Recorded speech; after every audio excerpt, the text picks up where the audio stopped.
What's going on, ladies and gents? Welcome back to the channel. I'm Lonnie for Flight Sim Gaming. Just had a bit of a stream issue here going on. I'm looking at my phone here to see if everything's going all well. Hope everybody can hear me. A little bit of a delay. I'm not sure why, but yeah, initially when I went to try to go live, there was a streaming issue. So it looks like everything's working. Perfect. If you're in chat and you're sending out a message here, like I said, there's going to be probably about a 20 to 30 second delay. I'm not sure why, but I don't have any delays put on. But anyways, ladies and gents, welcome to the live stream. This stream was supposed to be done yesterday. Fortunately, you know, as always, could not do it. But anyways, we're here. Disregard that up there. Not typically streaming on Tuesdays. This is just sort of a makeup day for yesterday. Michael Foley, welcome to the live stream. Thanks for coming out. Appreciate you. So yeah, we're back in the 777 with Cathay Pacific, and we are operating from Shanghai, Pudong to Hong Kong. It's a railroad flight flown by Cathay Pacific. I'm not sure where they board from in Shanghai. I don't know. When you're on flight radar, you don't actually see the aircraft taxiing on the runway or boarding, taxiing at the airport or boarding at the airport. You actually see them after their departure. So, if I'm not mistaken, I believe at Pudong they're in Terminal 2. So we're down here in Terminal 2, and yeah, I got taxi ratings down in Hong Kong. That shouldn't be an issue. But gonna be the last stream with the 777. It's getting a little stale for me. I don't know about you guys, but you know, this is, I think, live stream number 3 in this aircraft. I've been flying this aircraft a lot. It's getting a little stale. Everybody and their mother are flying this aircraft, so I think it's time we start rotating the aircraft. You know what I mean? I think we're gonna go down to the 737. We're gonna stay with PMDG. Probably gonna operate some flights in Europe. It's been a little while since we've been out there, but right now, this is gonna be the last flight, I guess, for the next little while in the 777. We'll definitely be back, but we need to fly some other aircraft. So, you know, without further ado, let's jump inside the cockpit. This flight is about, I think, 2 hours and 20 minutes. Airtime right now is showing 1 hour and 54 minutes, so it's about 2 hours time. We're not doing a return flight. We are, because it's a little late for me. It's about 8 o'clock now. By the time the stream's done, it might be around 11 o'clock, so I'm not used to flying at this time of night, nor am I used to, you know, live streaming late at night. So we're going to be doing one leg today, down to Hong Kong. It's about 2 hours time. And yeah, some beautiful scenery out here in Shanghai. I believe WF Scenery Studios is the developers for these 2 beautiful sceneries we're about to fly out of and into. And they do a lot of Chinese airports. So I think there's actually 5, if I'm not mistaken, and these 2 being part of their sort of package. So anyways, I got the cargo doors open. I don't have GSX rolling up. Let's go ahead and get GSX doing its thing here. We are flying real time, by the way. I think it's about 8 a.m. down in Shanghai, and we'll request boarding. Boarding requested. And while we got that going, let's jump inside the cockpit. Let's get things lit up and ready to go. Hopefully it'll be about another 20 minutes or so before we start taxiing out to the runway. Would you ever do some GA stuff? I'm not really into the GA stuff, to be honest with you. I mean, you know, if the community wants to see that, I can see what I could do, but I've always been into the airliners, not really any of the GA stuff. I've purchased a GA aircraft. I forget which one it was, but you know, I was doing some ops down in the Caribbean with it, doing some, you know, crazy flights out to, you know, St. Bart's and things like that. And you know, it's cool, man. It's cool. Like, I'm not knocking the GA aircraft. It's just not for me. I bought the simulator and jumped right into flying airliners. So, but we'll see, man. I mean, something that we can definitely think about. You know what I mean? Pilots boarding. Reference airport. It's going to be Zulu Sierra Papa Delta. We're going to take, I'm not sure what gate I'm at, to be honest with you. I guess I can maybe have a quick look. Looks like gate 87. Go ahead and plug in gate 87. Not in database. No worries. We'll take the GPS pause. We'll plug it. We'll set the inertial pause with that. Beautiful. I'm sure everybody kind of already knows how to do this. Everybody has their own little take on how they set up the 777, the PMDG 777. This is kind of how I do it. I like to, you know, if you're new to the channel, if you're new to the live stream, I kind of just get in and get on with it. You know what I mean? Let's go ahead and open up, or let's go ahead and to our EFB and request the data from SimBrief. We have Cathay Pacific 381 is their call sign. 850 nautical miles. Like I said, short flight. So while that is imported, we can now request our sim brief route. Set payload, we'll set fuel. We'll like jet stuff more, I guess. I fly the longitude a bunch, and I'm thinking about getting the Vision Jet maybe. I have touched on some of the private jets in the simulator. I believe the longitude, I'm not sure how to pronounce that, but that was one of the first aircraft that I actually flew. So I'm sure everybody in the simulator has done their own version of flying around the world. My first ever, once I started getting comfortable with flying ILS and things like that, learning how to fly the aircraft, that was the first plane that I kind of took out. That was actually before I took out the Asobo A320. Before I think fly-by-wire was out before that, but I had no idea what fly-by-wire was prior to. Set payload, we'll set fuel, but it was definitely into that. I definitely want to touch up on some of the private jet stuff. There's just really not good aircraft in the simulator at the moment. I believe there is one coming out. Is there a Citation coming out? I'm not too sure, to be honest with you, but I believe there's one coming out, a high fidelity private jet that I think I'm going to purchase and do some small ops with that, you know what I mean? Let's go ahead and load the route.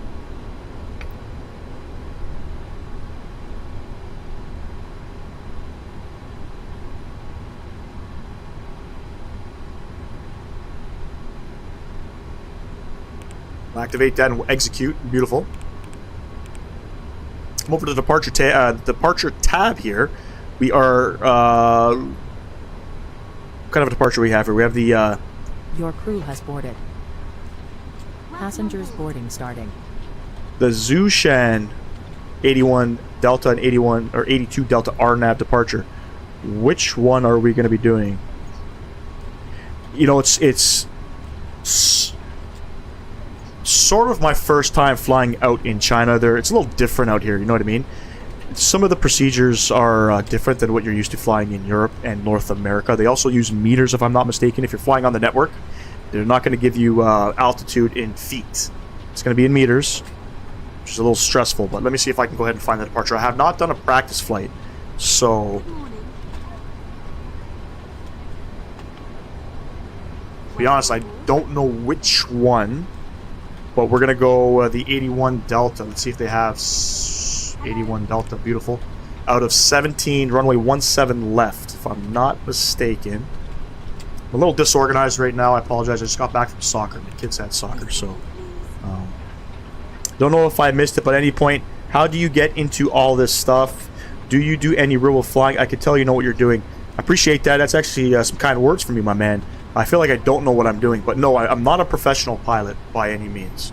I got into flight simming in 2020 during the pandemic. You know, while I wasn't sitting at home, while everything was kind of shut down. I found sort of a new thing that I enjoyed doing. I played a lot of Call of Duty, man. Call of Duty was my thing, and I remember in 2019, late 2019, I had seen Sobo had put out a video of MSFS 2020 coming out, and one of the approaches in the video was actually at Billy Bishop, I think in the TBM, and I was like, fuck is that? You know, like I started watching videos of it, and then just, you know, the graphics alone drew me into getting Microsoft Flight Sim. So that's kind of how I got into it, and then yeah, just, you know, fell in love with aviation. This would be my this is my dream job, you know, not flight simming, but you know, I kind of wish that I got into maybe aviation when I was a bit younger. I got into the automotive industry at a very young age, so had I been introduced to aviation then, I probably would have, for sure, would have been a pilot, for sure, 100%. I believe that's all set. We'll come back to the arrival tab here in Hong Kong. We were expecting the ILS 07 left approach on the Abbey 3 Alpha, or Abbey 3 Alpha, ILS 07 left. And did they give us a trans? They gave us no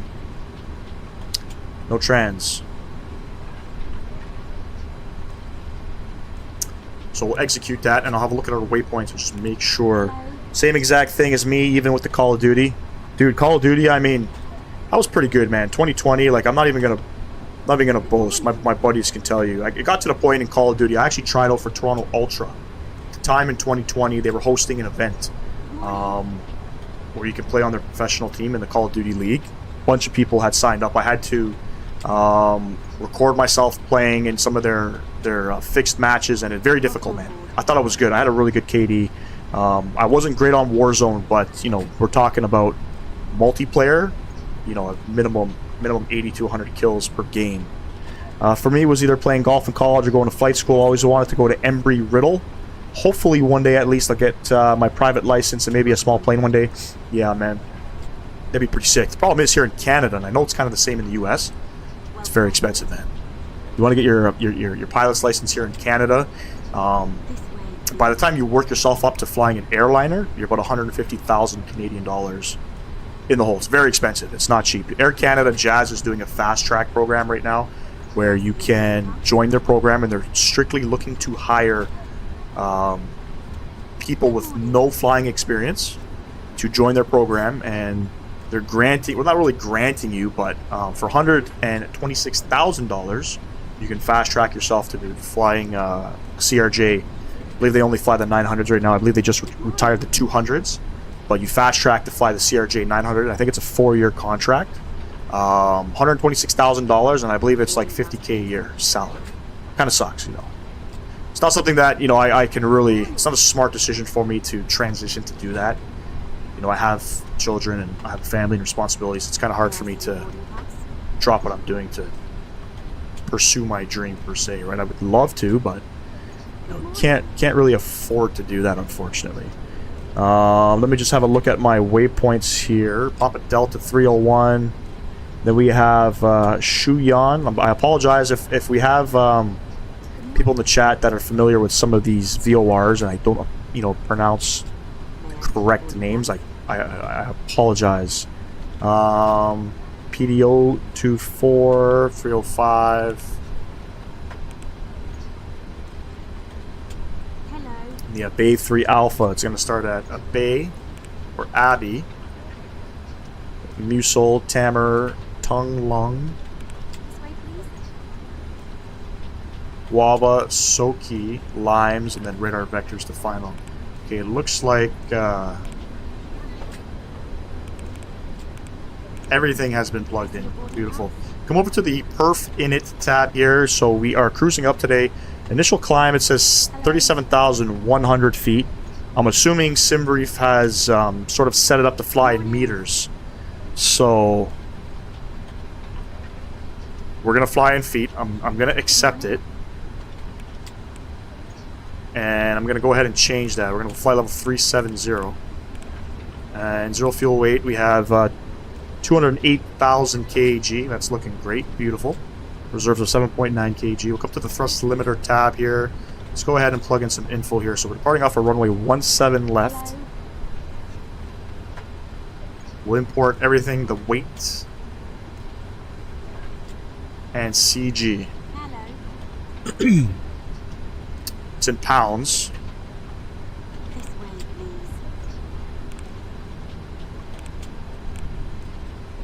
please. Welcome on board. Gotta find where the weight stuff is. This way. Changed to pounds, and I believe that's probably because it's showing in kg. Hello.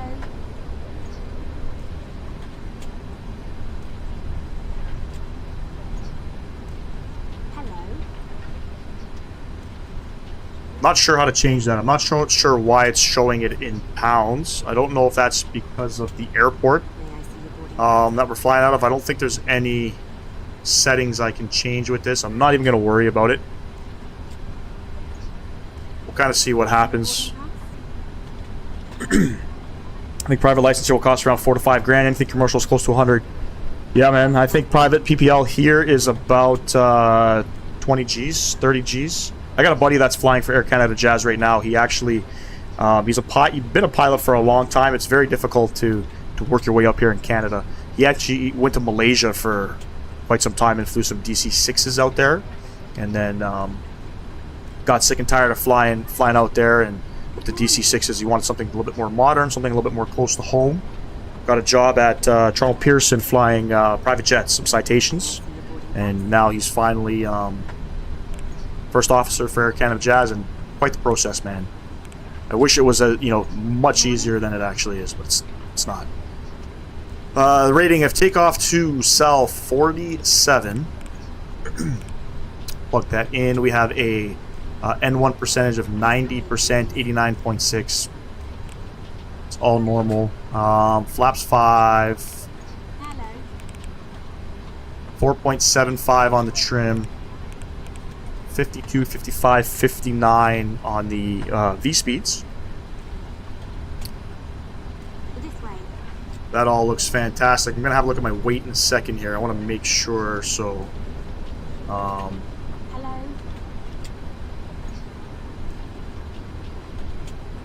finish setting up the aircraft, and then we will continue to check the rest of that stuff. But yeah, man, I just, you know, for me, when it comes to Microsoft Flight Sim, everything I learned was basically from YouTube videos. That's really about it. You know, everything I learned was from YouTube videos. Primarily, Captain Canada was one of the bigger ones I used to watch. Well, I still watch Captain Canada. Don't get to really watch videos as often anymore.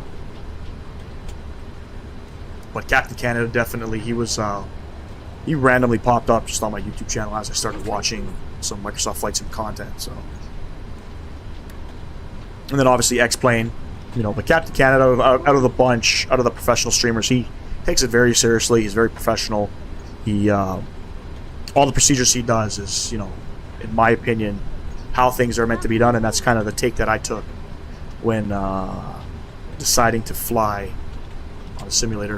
QNH 1003.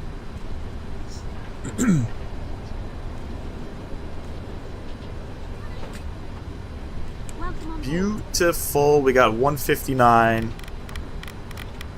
This way, please. 159 on that. If I have a look at my heading here, we have looks like runway heading 168. Hello. How I started 2 YouTube videos were great. I watched Captain Canada a ton. That guy's the GOAT, man. One of the OGs. Apologize for that. What's our initial climb? I haven't even looked at the star yet, really. I don't think we have initial climb, but we got to be... Everything's all in... Good morning. looks like meters. I'm not sure. That could be feet. 2,900's Hello. 60 feet. Welcome on board. Conversions. Flight level 256 is flight level 7,800 meters. Okay. Boarding pass, please. What did I say? We're going up 37,000 feet. We'll climb it up to 37,000. We don't have to be below anything, so we will we plug that in, and I believe everything sort of looks okay here.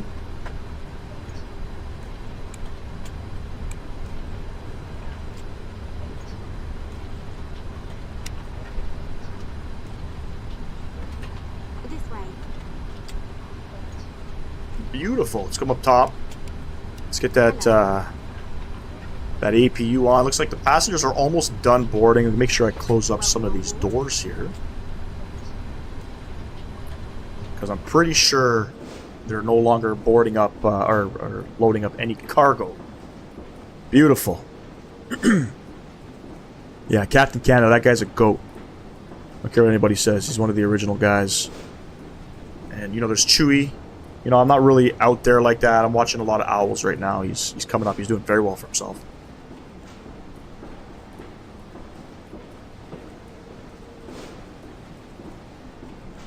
A lot of good content out here on YouTube when it comes to Microsoft Flight Sim. Whether it's on X-Plane, whether it's on P3D, whether it's on Microsoft Flight Sim.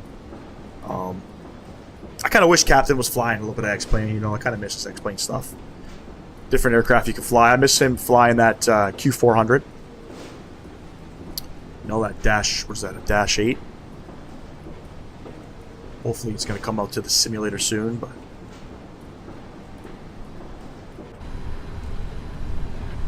Welcome on board.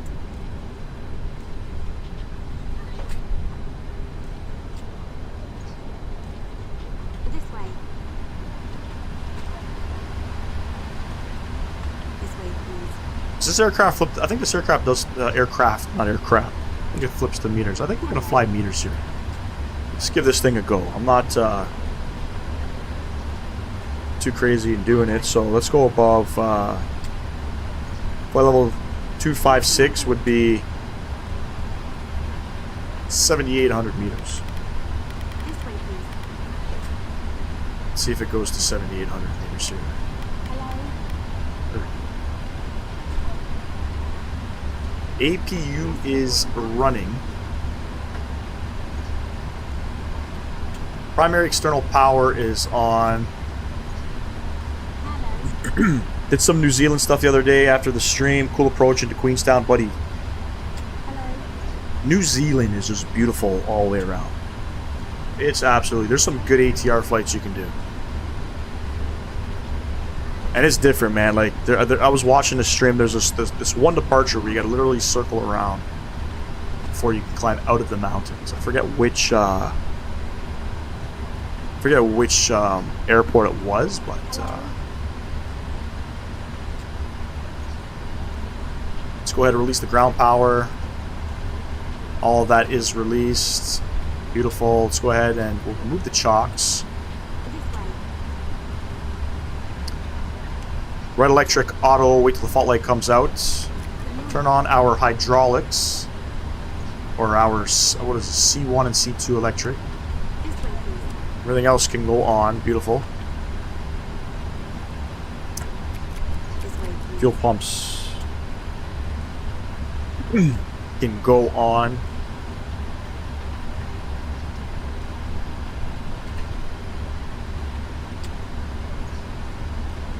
This way, please.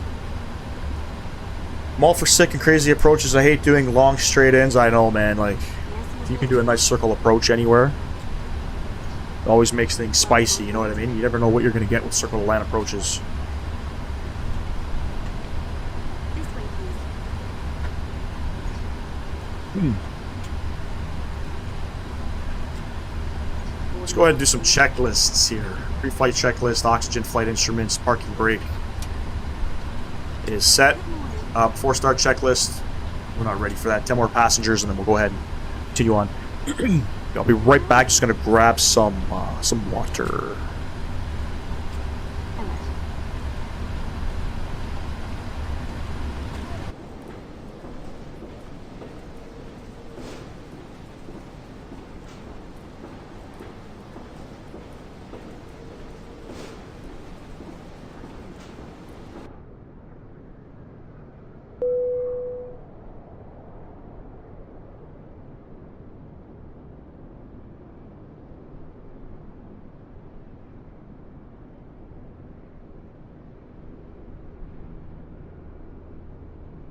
Yeah, I gotta look into them. I have a hard time doing short final ones because it's so hard to look where you're going without head tracker or something. I know, man.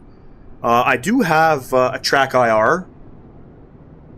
I just don't use it. I don't use it. I don't know why. It's super, super, super handy and crucial for things like that. Door management. Let's go ahead and we'll close entry 2 left, and we're gonna arm the doors. Oh man, I'm sweating. I got the AC pumping, but it's just hot in here, man. Arm all. Let's see if it does it. Beautiful. Flight deck door closed and locked. MCP V2 heading track altitude. MCP heading track and altitude set. Takeoff speeds V1, VR, and V2. CDU pre-flight complete. Trims 4.76 on that.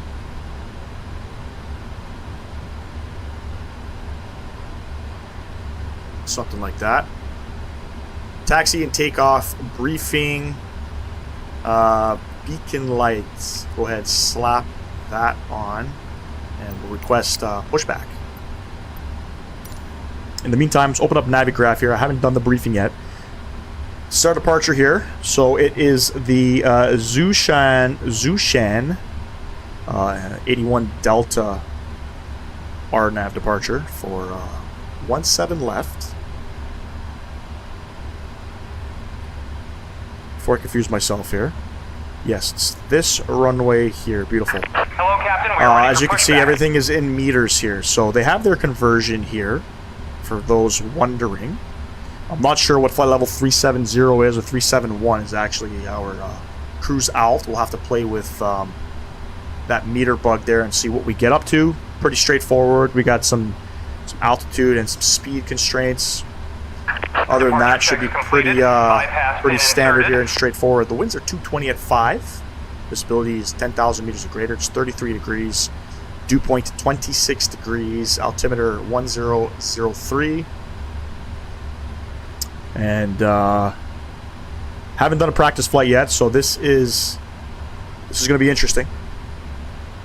Normally, I do practice flights on some of these before I do a live stream. I like to get in the aircraft, get comfortable with the departure and things like that. I haven't prepped myself, so see what happens.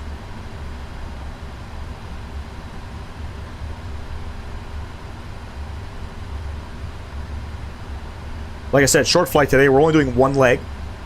It's about 2 hours.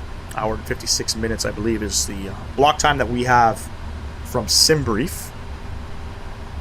And then I'll have to come up with something for Friday. I'm not sure where we're flying, but it's going to be in the 737. Let's go to quick edit pushback here. And let me see here where we are. So it looks like we're going to push back. Nose left, tail right.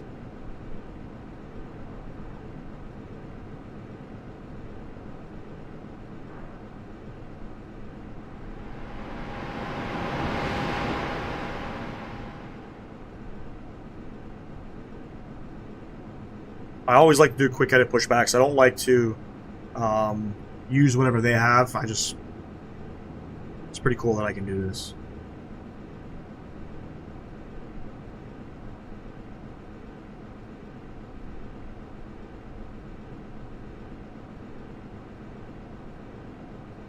Somewhere. Exiting from like editing mode. Beautiful. Release parking brakes, please. If you're maybe doing some 737 European stuff soon, Innsbruck is a good one. Innsbruck's, you know what? Innsbruck is one spot that Captain Canada is always flying at. I have never flown into Innsbruck or Gibraltar, sadly enough. Beautiful approaches, though. I have nothing. I can't knock Innsbruck at all. But beautiful for both Gibraltar and Innsbruck. Beautiful approaches. I just haven't flown into it, but yeah, we'll see, man. I picked up some MK Studio scenery a little while ago. I was going to do some A320 ops from Porto to Ponta Delgada, flying out to the Portuguese islands out there. That's a pretty cool approach too. It's always squirrely going in there. That's how I found it. Was from Captain. Yeah, he loves flying those approaches. Innsbruck. It's one you see a lot on his channel, but no complaints. He knows what he's doing. He's probably been flying that approach for 10 years. But I haven't decided yet. But yeah, man, give me some ideas, man. We'll see what we can do. Friday is going to be another night stream, though. It's not going to be an afternoon stream. I am working this weekend, so it will be an evening stream. Let's go ahead and start up engine, or left engine, or engine number 1. Beautiful day out here in Shanghai. I can't complain. Some pretty decent clear skies. It's sunny. I don't think we're expecting anything in Hong Kong, but other than some nice flying. Please set parking brakes. Unlocking gear.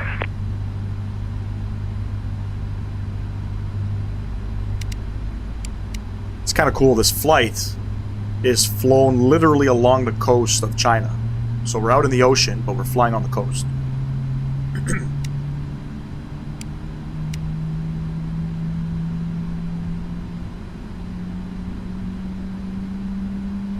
That's the before start checklist.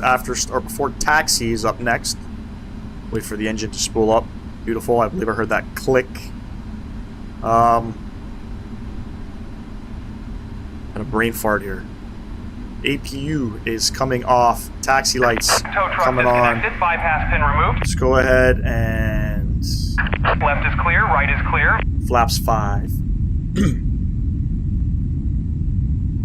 So my last stream, when we landed in, where did we fly? Brisbane. It's kind of weird. I wasn't sure why the flaps weren't retracting, and I found out, going back and looking at the video, reverse was just stuck. It's kind of weird. The aircraft was still taxiing. It was in reverse idle, but it was stuck. When and allow the flaps to retract back. Hopefully I don't make that same mistake. Flap set, auto brake over to RTO, anti-ice, no need to worry. Recall check is good. Flight controls, we're assuming are good, and ground equipment is clear. Beautiful. Before takeoff, flaps 5 indicated, and before takeoff checklist is next. Have a good trip. Beautiful. Open up Navigraph again. Let's see our taxi routing here. So we're on, I'll be honest, I don't really know how to read these taxi charts, but it looks like we're going to taxi. We'll go to Tango 4. Tango 4 Whiskey. No, Tango 4 to Bravo. Bravo will hold short of Bravo 8 at 17 left. Tango 4 to Bravo. Right on Bravo. Hold short of Bravo 8 for 17 left.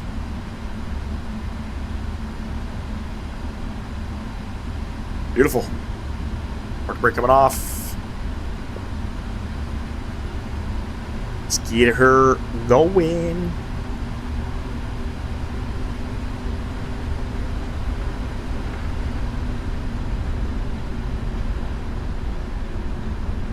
Got any fuel in the center pumps?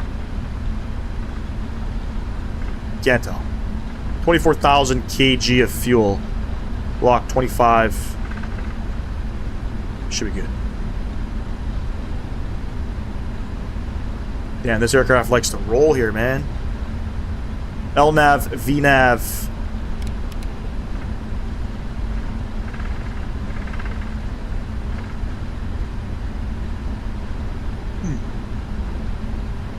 Beautiful.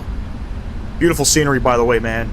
WF Scenery Studios. Stuff is, it's priced... It's priced like some of the, you know, the premium scenery developers. Fly Tampa, Flight Beam. Worth it in my opinion. Absolutely worth it. Here's Tango 4. Absolutely worth it. They were just on sale, by the way, too. So I didn't even know that they have sales. I actually picked up the scenery on sales, 20% off.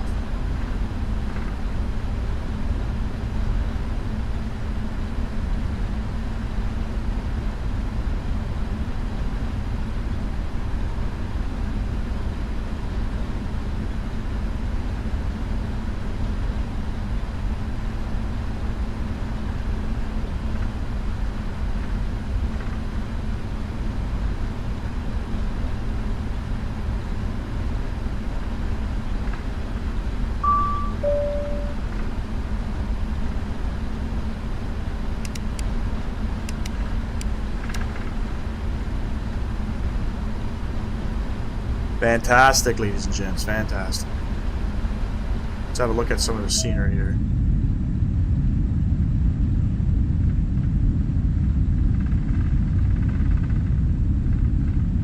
Gotta see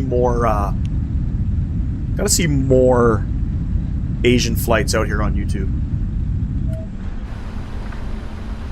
When I say, you know, Asian flights, you know, I want to see people flying out in Japan. I want to see some ops out in China. Philippines, there's some great scenery. Singapore, you know, Thailand, Vietnam. Gets a little boring sometimes when you see the same old stuff. You know, North America, and you see a lot of European ops. You don't see many people flying out in Australia, New Zealand. So I try to be a little bit different. You know what I mean? I don't like to you know, all the stuff that's out there that people are live streaming on a regular basis. I try not to do the same stuff. Owls actually did a flight. I believe he did Seoul over to Hong Kong and back. I didn't even know he was flying out here. Pretty cool, though. I enjoyed that one.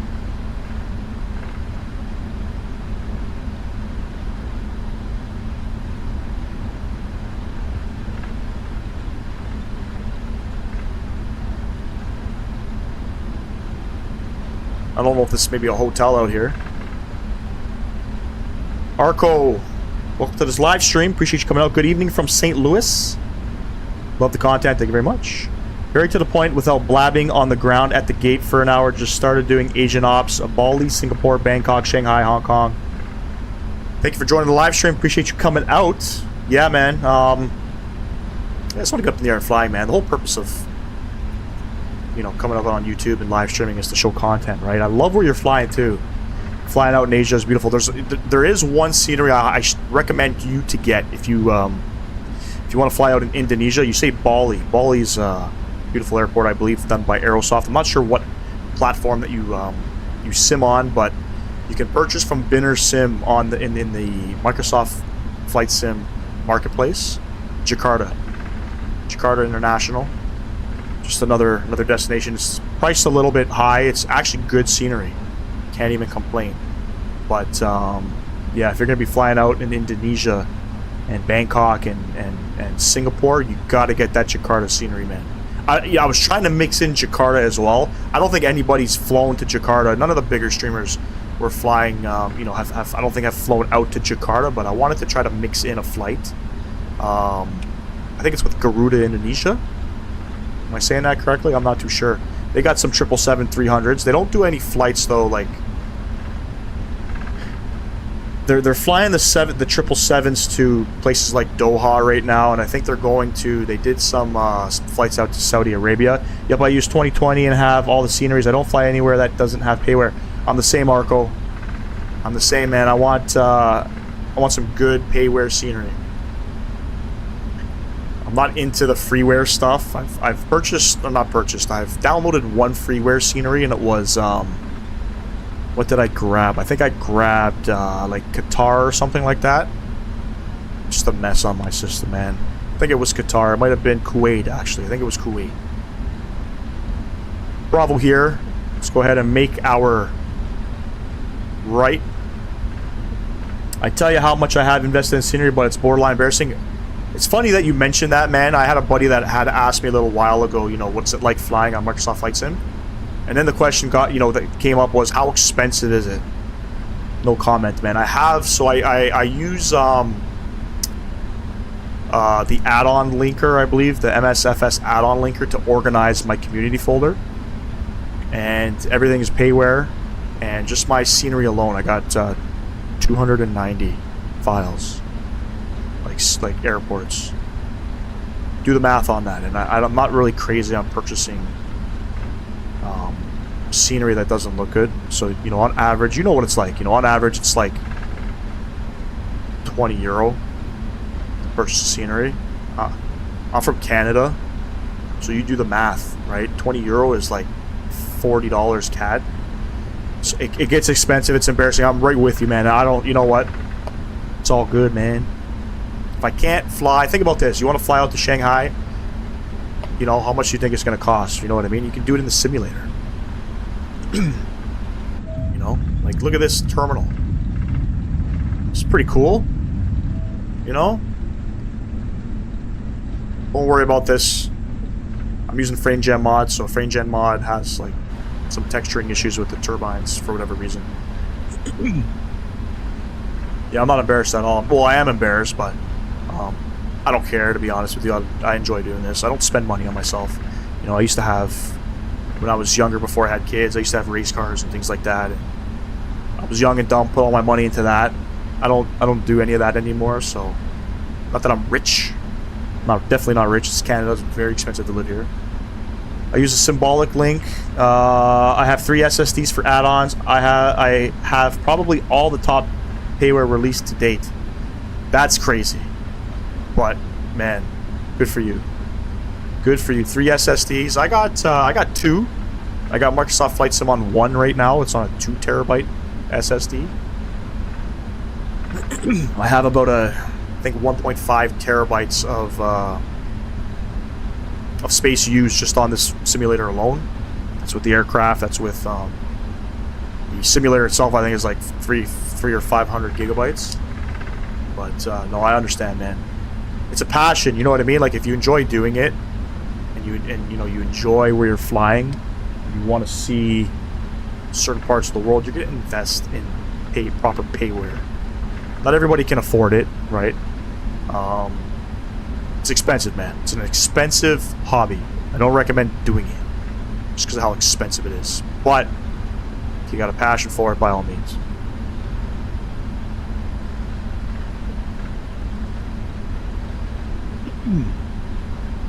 By all means. By the way, Arco, this flight is about 2 hours long. If you're just joining the live stream, about 2 hours long.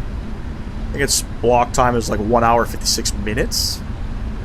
So, but thank you for joining, man. I appreciate you coming out. First time I've seen you out here in the chat. Come by anytime, say hi, call me stupid, ugly, I don't care.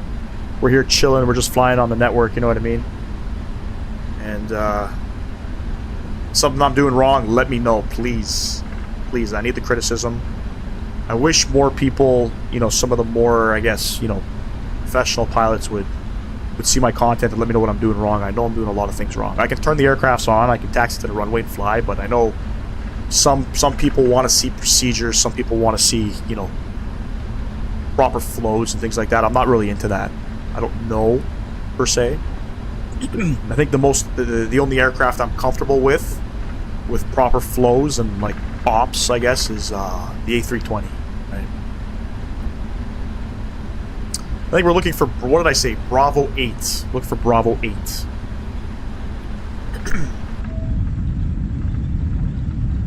You know, with WF Scenery Studios, I noticed, like, their terminals look good and their ground textures look good. And then you got some of this stuff here. I feel like the modeling is just different on some of the other buildings and stuff. Some things that, you know, WF Scenery Studio can probably work on. It looks like they have the potential. Performance is great too, by the way. If you're looking for WF Scenery Studio scenery, their performance is phenomenal. Never had a crash at any airports. Never had a loading issue, a texturing issue. I think I got five of their sceneries. I keep it separate so it runs smoother. Flying is the career that got away, so this is the cheap way to go about it. But in all seriousness, I've watched your stuff in the past, just not live. Yeah, man. You know, I got into aviation in 2020. Had I had gotten into aviation at a younger age, definitely would be a pilot. I don't know where you live, but here in Canada, it's very expensive to be a pilot. So this is like the next best thing. Yeah, and I appreciate you watching my stuff, man. I've only been live for, I think this is maybe my 6th video. I think it's my 6th live stream, so I don't really, I'm new to it. I've been promising the community for a while that I was going to go live, and I just never got around to it. I took a break from posting any content, I believe at the beginning of the year, which kind of hurt the channel a little bit, but, you know, I'm not worried about that. I'm not here to make, you know, to become rich on YouTube, but, yeah, I go live. I don't really have. I'm sort of starting a schedule. So this flight was supposed to commence on Monday, yesterday, and I'm trying to work out a schedule Fridays to Monday. So Friday, Saturday, Sunday, Monday. Sundays for sure are always going to be at 12 p.m. Eastern Standard Time, and every other Friday we'll do a 12 p.m. flight just because I'm not working. Otherwise, it's 7 or 8 p.m. You can vouch for WF Scenery so far. Yeah, man, can't complain. I gotta really clear my throat here. Give me 1 sec, ladies and gents.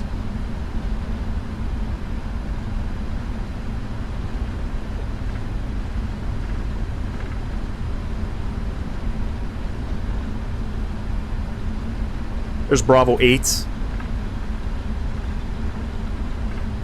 Right here, I believe. Got any ideas for little short hops in the Vision Jet? Some cool approaches, maybe? You ever flown into Aspen? It's probably here. We're gonna hold short. You ever flown into Aspen? It's pretty cool. Are you looking to fly North America, Europe? I don't even know what the range is, to be honest with you. So, cool approaches, man. Caribbean. I think we were talking earlier about you flying in. Was it you, Michael, that was flying in the Caribbean a lot? I love flying in the Caribbean, man. You can do a jungle approach. I have a video on my channel. I flew out to Dominicana in the Caribbean. There's a flight you can do where you do a jungle approach to one of their to the runway there. I forget which runway it was. Crazy approach, man. Holy smokes. And they fly, like American flies E-jets in there on that jungle approach. That's pretty cool. I'm in the Midwest of the U.S., home of the Gateway. Oh, yes, I believe you said you're from St. Louis. I used to live in New England, originally from Bosnia. Oh, very nice. So you moved to the United States from Bosnia. I've been to St. Louis, man. I did a road trip in 2018 to Los Angeles from Toronto, and I remember specifically stopping in St. Louis, kind of near that arch. I think it's the Gateway Arch you're talking about. And I just loaded up on Red Bulls, man. I think that drive was like 14 hours at that time, and I was just dog tired. Yeah, I've done a bunch of Caribbean stuff. You said it was Dominicana. I love the visuals. I believe, yes. Before I take off here, I'm not going to rant and rave too long. Let me see if I can pull up...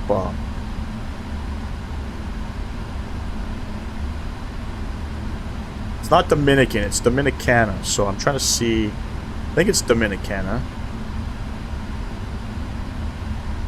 Give me 1 sec here, ladies and gents. Or is it Dominique? Hold on, shit. I can tell you 1 sec here.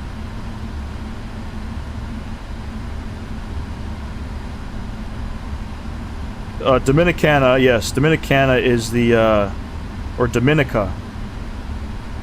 Dominica is the country. I apologize if I didn't pronounce correctly. But I will tell you the airport. There's some really good scenery. I did the approach in the ATR, and there's really no charts for it. My suggestion would be to watch YouTube videos, Michael, if you're doing the approach, and just kind of see how it's flown.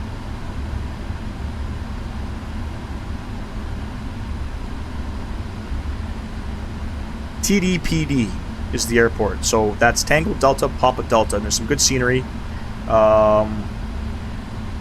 Forget, there's a couple, only a couple good developers that do Caribbean scenery, and it's one of them. Highly recommend it. Hope that helps. Anyways, ladies and gents, let's get ourselves lined up here. Get ready for this beautiful takeoff here. Let's get all the lights on. Let's not forget strobe lights. I remember one time I didn't put strobe lights on, and the viewer kicked my ass for not doing that. Rightfully so. Sweet, I'm gonna watch a video. I appreciate that, my man. I appreciate that. Jungle approach, you'll see it. You can just type in jungle approach on YouTube. MSFS 2020, it should pop up. It's in the ATR. I kind of butchered it. I'm not, like I said, I didn't know, there's no charts for it. I didn't really know how to fly it. I kind of made the best of what I could out of it. It was actually recommended on my channel.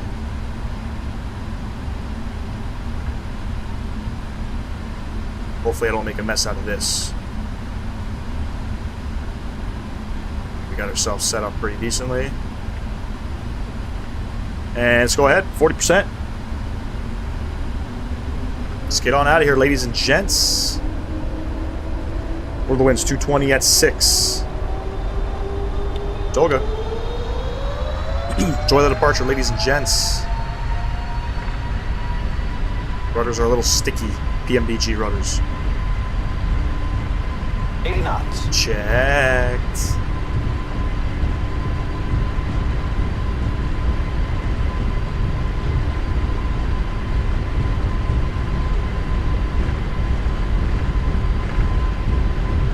V1. Rotate. V1 and rotate. That Captain Canada would say. Gotta get those rudders in a little bit. A little sticky. Positive rate of climb. Gear going up. And we'll pitch for about 15 degrees. It just got very bumpy all of a sudden. Oh my goodness.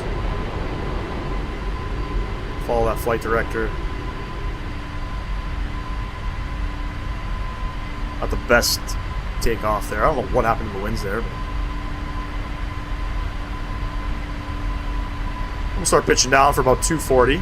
That fly-by-wire trim ref speed. Love it.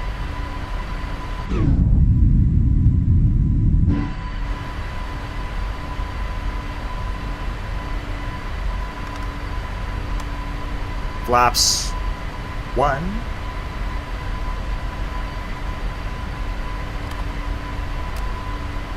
We'll go flaps up. Runway turns coming off. Taxi lights coming off.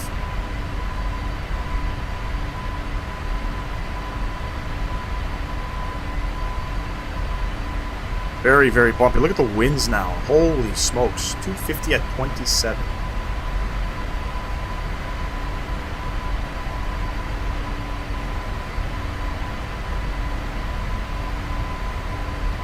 We started off, I think the winds were like down the runway. Took off, and now it's kicking our ass. I can feel it. Love it. Go ahead, throw the autopilot on, ladies and gents. Bring it back up top here. If you want a cool country to fly into, try Turkey. Istanbul is awesome. So are Dalaman, Izmir, Bodrum, and Antalya. All have pay-where scenery. Yes, I actually flown, so I tried out Beyond ATC for the first time in Turkey. And we did Istanbul to Trabzon. And then we did, I think, Dalaman to Ankara. And I have the other ones as well. But, oh man, the flight into Trabzon, you coming off the mountains like that, holy smoke, man. I was impressed. Impressed. Look at the wind just fighting the aircraft right now.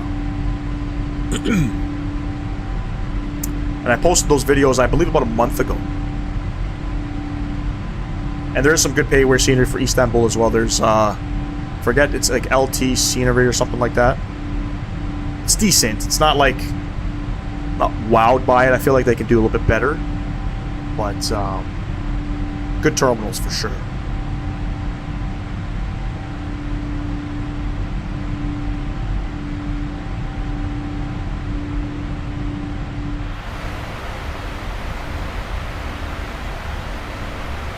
Going a little crazy here. Let me look at my departure. What's transition here? Transalta is 9,850 meters. So that's 3,000 meters. I lied. So we're coming up on 3,000 meters right now. And standard pressure is set. Let me see if the aircraft actually programmed that. Because, to be honest, I don't know. After takeoff checklist, landing gear up, flaps up. After takeoff checklist complete. Transalt 9850. Beautiful.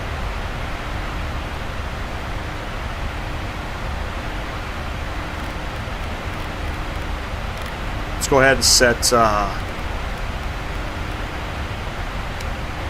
Climbing up today to 11,310 meters on today's flight. Past 10,000 feet, landing lights can come off. Wing logo lights all coming off. Beautiful.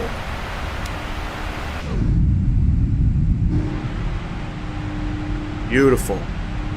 Is my scenery TR? Yes, that's the one. Same devs who did Ankara. Yes. But Trabzon reminds me of Madeira. Visually superior. Yeah, man. It's pretty cool approach. Lots of mountains. Actually, a co-worker I work with recommended. He's from Turkey. He's half Turkish, half from Iraq, and he recommended flying out in Trabzon if anything was available. He knows nothing about flight sim, but yeah, took a chance. It's beautiful out in Turkey, man. Doesn't matter where you fly.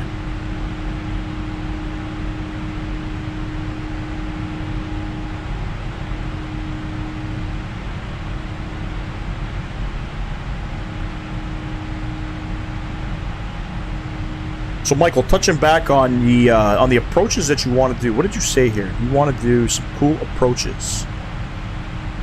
Aspen's a pretty cool approach. Jackson Hole, I think there's some scenery in the Jackson Hole that you can fly some biz jets into. What are you flying, by the way? It's the Vision Jet?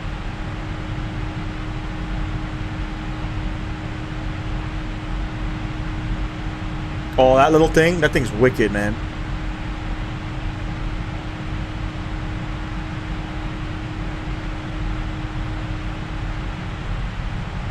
That thing's wicked.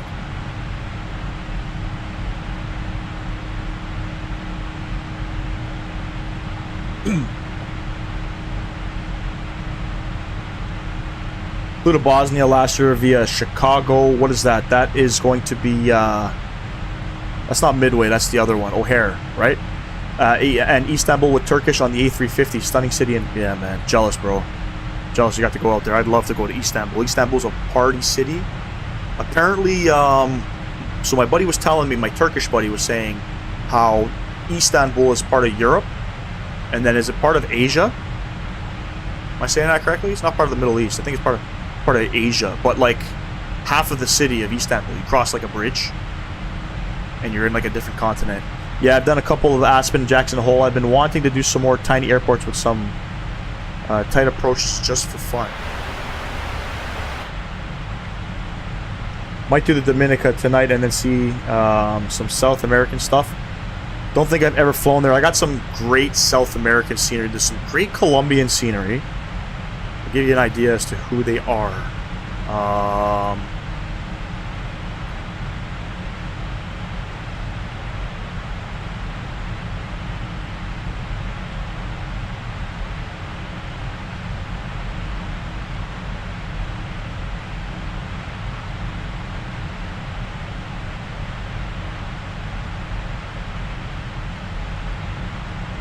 Can't remember the developer's name here. I'm just on Sim Market right now just to see here. PK Sim. That's a developer you need to look at. Their scenery is a little bit expensive, but still good scenery. A lot of great South American flights you can do. I did one, I think it was San Andres, and I don't even know how to pronounce this, but the airport ICAO, I believe, is Sierra Kilo Sierra Papa. It's an island. They fly A320s in there. It's a Colombian island. It's pretty cool.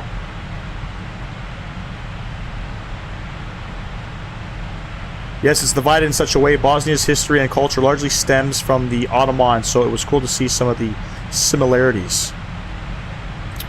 Yeah, I wasn't sure, like, I was watching, we started talking, I wasn't sure, you know, about what continent Turkey was in, right? Now, you know, you're watching the Eurocup, and they're in the Eurocup, right? It's like, holy shit, are they part of Europe? Because I didn't think they were. I thought they were part of the Middle East. Do you know who the, yes, the Dominica scenery, I can tell you right now.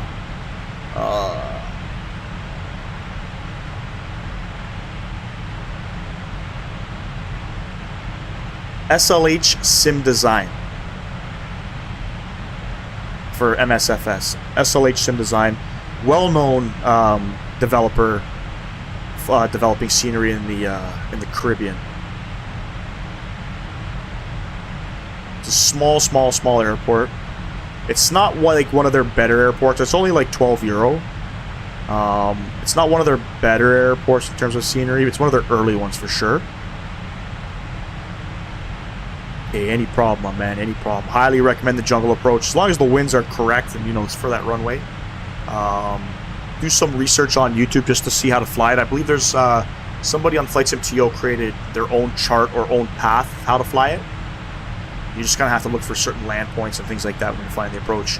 Looking at that one right now, thinking I can get it. Yeah, highly recommend, my man.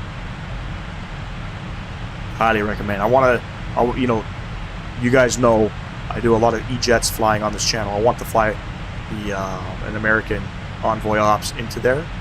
But they do Miami to Dominica in the E-175. I did it in the ATR, and it wasn't bad. You know, like they loved it. It was recommended. People that are from there enjoyed that approach of how I flown it. But I thought I did a poor job at it. But yeah, man, crazy low, and you got to dip in the valley. It's wicked, man.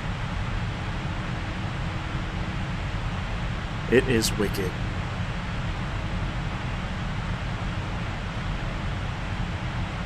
See what the aircraft's doing, making sure that you know, we stay on top of things and we're good pilots and such. So let's go ahead and let's roll back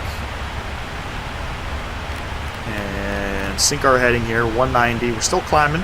Still doing well. We're going up to 11,310 meters.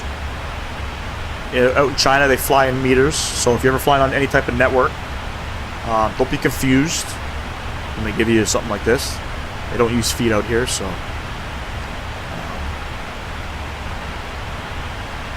yeah, all's looking well. Let's come back out here and we'll enjoy some visuals as we fly along the coast of China. Literally flies along the coast. It's pretty cool.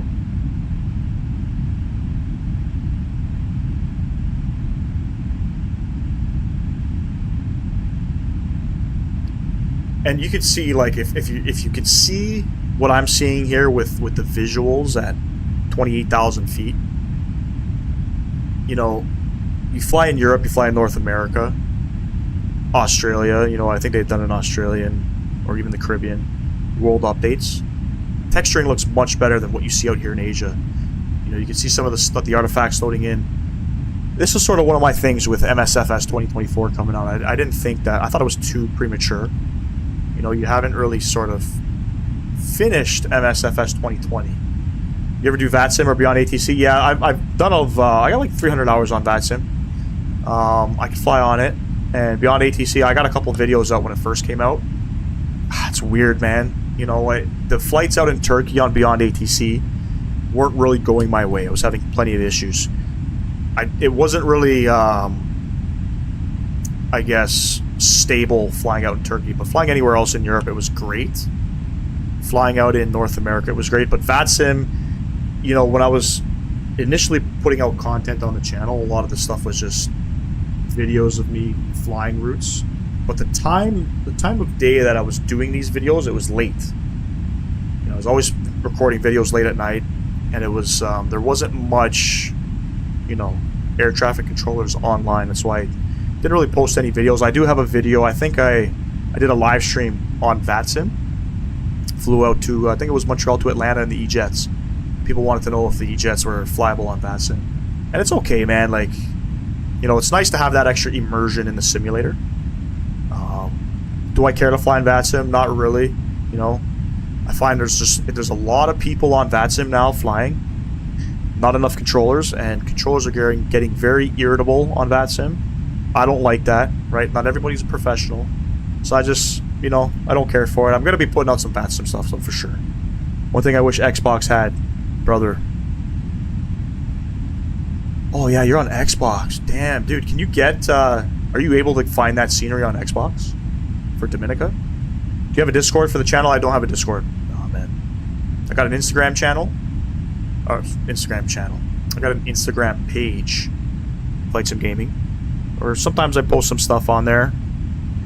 Not really active on it, but I just recently created a Facebook page. I was thinking of doing some live streams on Facebook. You're only limited to 8 hours of live streams, so I couldn't do any like super long haul flights. But I was considering doing like a dual stream on Facebook. Got a lot of Facebook live streams. You got the scenery, beautiful.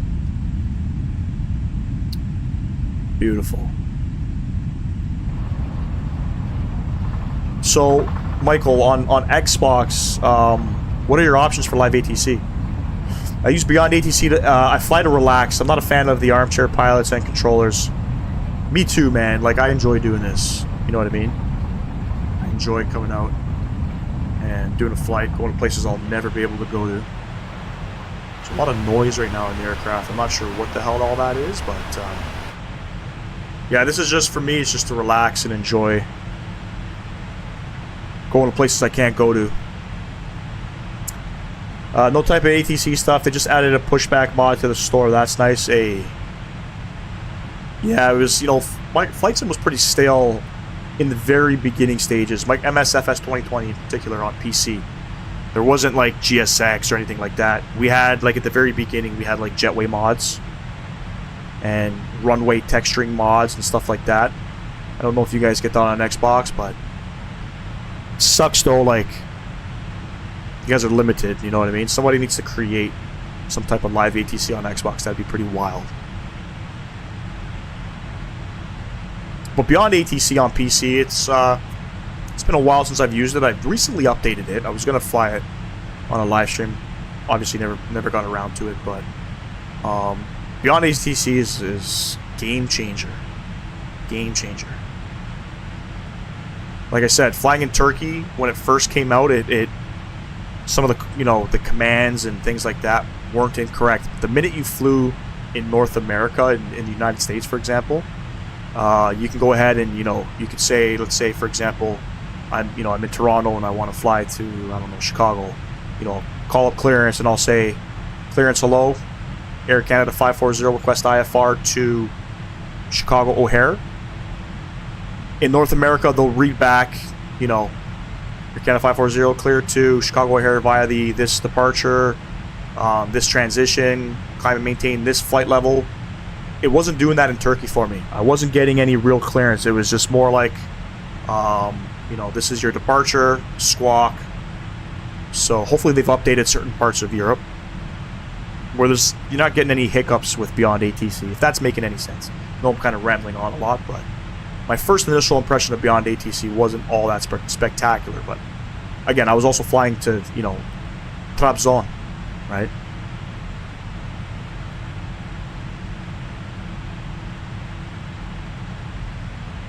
It's a great add-on for people who are not comfortable flying on a live ATC network.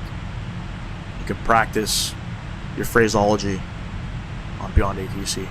Helps. Just learn how to, you know, learn the process of grabbing clearance delivery, you know, contacting, you know, ground when you need to taxi, tower when you're ready to line up on the runway, right? Things like that. Departure after you depart.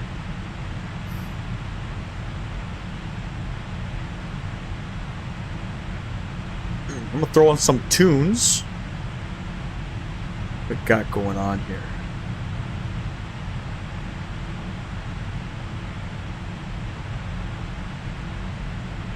Let's see, what's the weather looking like in Hong Kong at the moment? Winds are 060 at 5, few clouds at 2,000. Beautiful. Can't complain.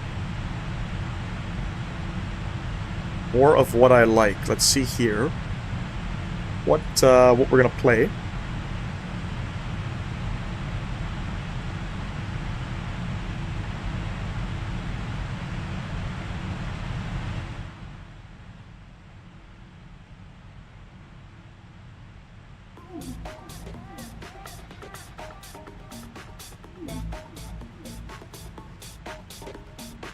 Have you ever thought about doing any type of viewer flights together, kind of how Captain Canada does? I don't know if I would be able to join it from Xbox. But oh, you mean like when he links up with Jeff, and he does like he flies as like a captain, and Jeff flies as a FO? That what you're talking about?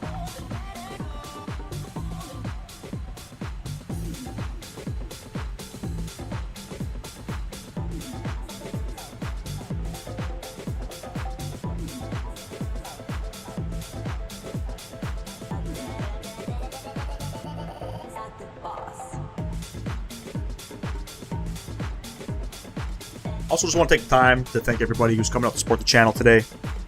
Got some viewers in the house. I appreciate that. Didn't think it would be all this live out here at 8 o'clock at night. Nah, just like his viewers flying the same route. Ah, yes. He does that, but on a network though. I don't know if you can do that.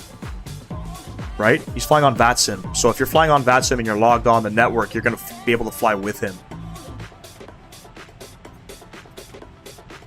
And I haven't considered that. I mean, what he does with Jeff is sick, but I definitely couldn't from Xbox. Yeah, that's pretty cool. Takes a big hit on performance, though. I see some of the struggles. But yeah, if I'm flying on VATSIM, like, I mean, people can link up and join the network. I don't know how else he would do it. Maybe with multiplayer? I don't really see him flying on multiplayer. I think it's just on VATSIM he's doing it. Yeah. I think everybody's just, they kind of know when he's going live. They know his route. So obviously they'll know his VATSIM ID, right? So they'll kind of just log on the network, see where he is at the airport, park beside him, and depart on with him. That's pretty cool, man. He's got a big following, Captain Canada. Some dedicated community for sure. But VATSIM, I kind of slack with flying on the network. It's, for me personally, like I get a massive performance hit flying on VATSIM. I don't know why. Captain does too. Like right now I'm getting about 80 FPS with the live stream, and he does pretty good. And XP does pretty good, and Owls they all do pretty good with their systems. But my shit just tanks, man. I don't know what that is.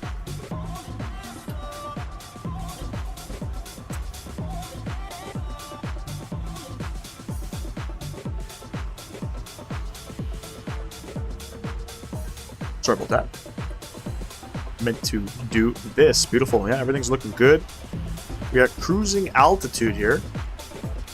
Continue to sync our heading.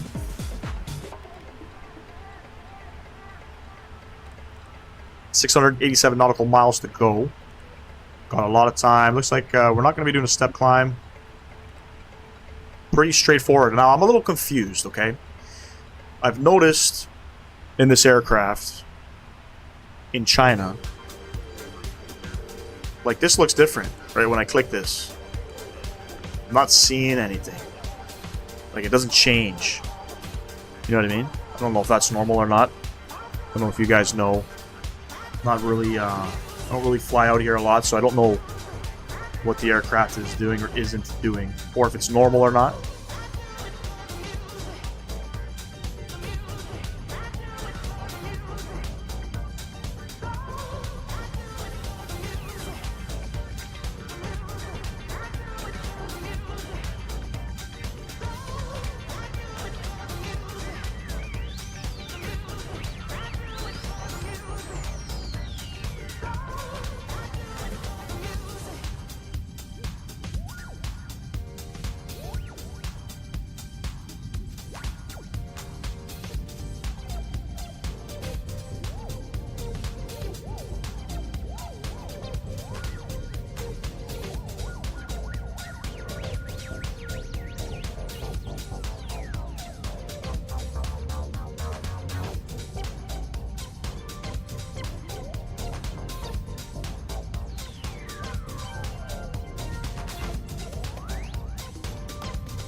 It's getting a little dark here now.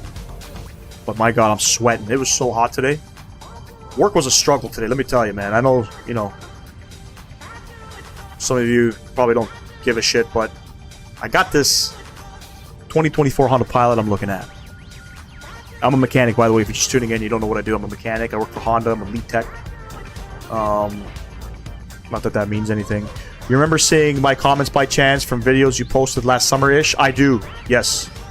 I don't remember exactly what video, but definitely I've seen your name. Michael Foley. Absolutely. Actually, I could probably pull up where you've commented. Found you when I first started flying. What, when did you find the channel? Was it during, like, the E-Jets stuff? E-Jets stuff I would have started posting out, I think it was July of last year.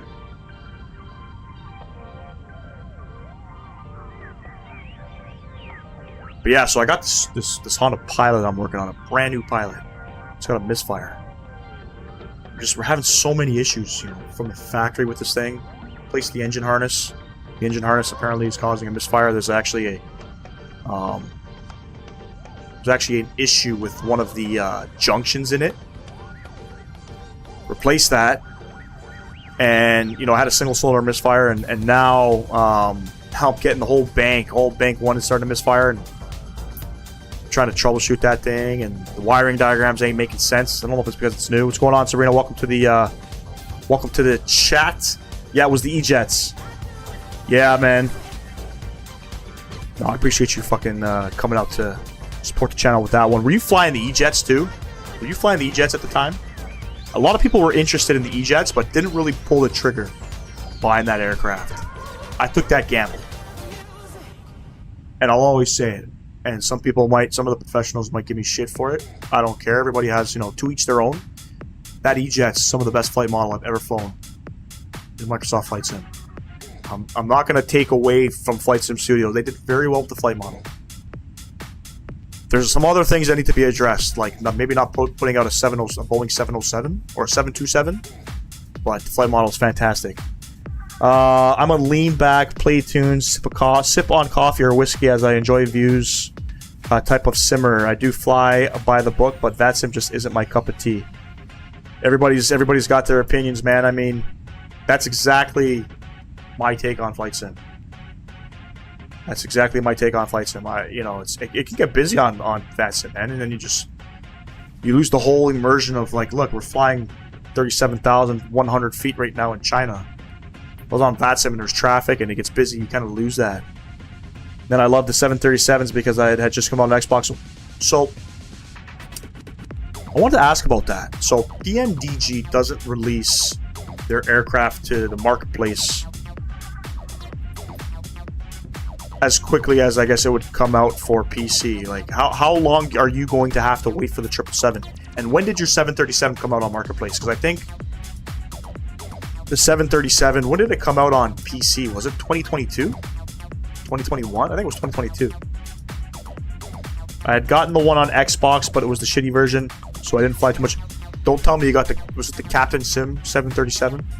Please tell me you didn't spend money on Captain Sim.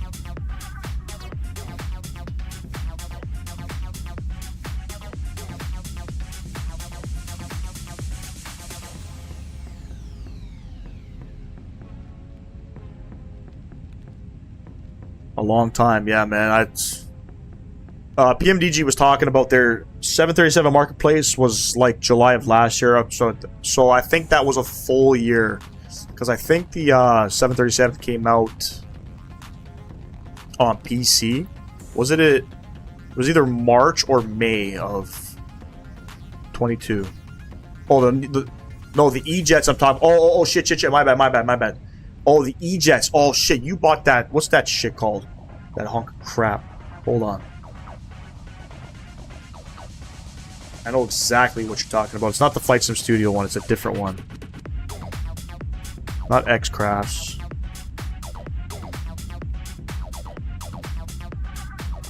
Who's the developer?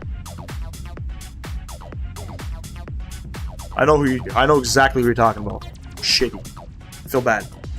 There's just certain things that shouldn't be released in a simulator for sale. Anything Captain Sim where they just kind of steal things from a solo. I don't know. I mean, I guess they, Solo's obviously making money on the stuff that they're putting in their marketplace, but there's just some stuff out there, man. And I know on Xbox you're limited to, there's a small market for you guys, and you guys just itching to just buy something. You know what I mean? And then you get disappointed. You guys have... That's it. Wait, hold on. Wait, they did a 737. They did a 737 on Xbox, on the marketplace. But did they make an E-Jets? I don't think they made an E-Jets. Breddock. I don't even know how to fucking pronounce that. That's how you know that aircraft is stupid, when you got a name like that. And I'll never buy... You'll never see me flying any crap. I mean, some people, like I said, give me shit for flying E-Jets. But I won't fly crap on my channel.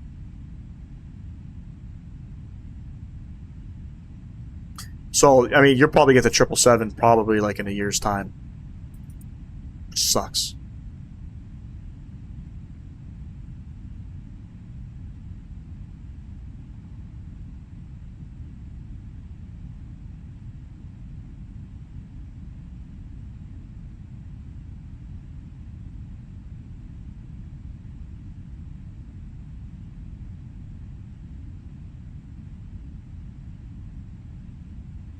Tune stops here. Let me go ahead and pull up my playlist.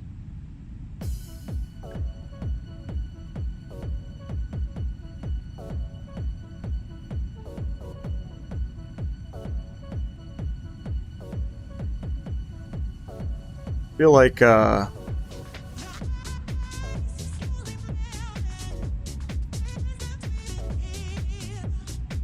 that's good.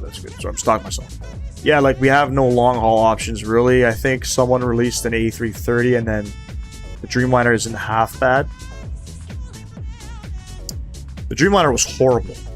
You had to buy the deluxe premium version or whatever the hell it's called, and you've got a 787. I think you got a 747 too, or those. I think you got two aircraft with the premium version, premium deluxe. Oh man, what a shit show that thing was, man.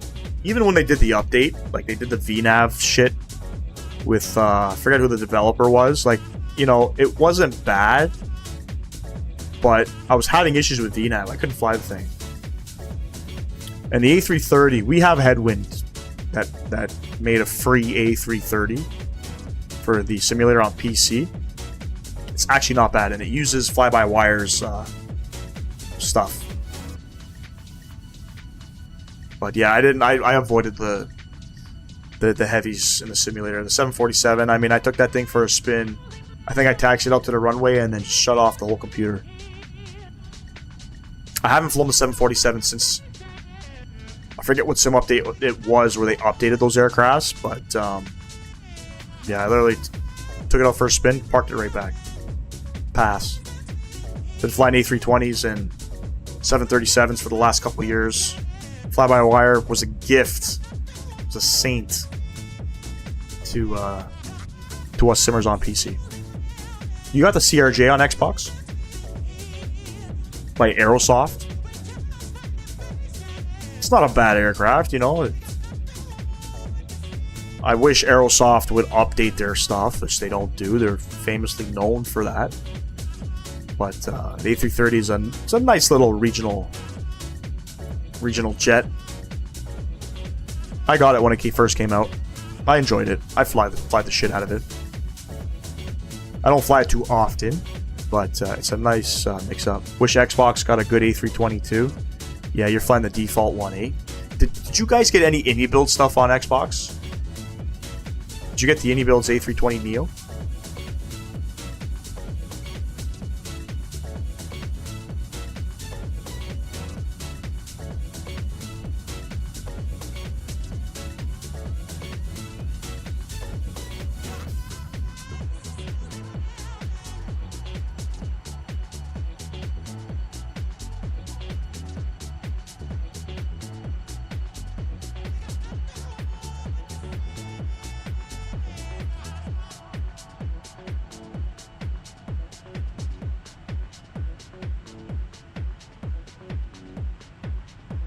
No any builds. Oh man. So it looks like they're only updating, I guess, for PC. The A320 Neo's not too bad. The A300, 310. Never flown them, but they look good.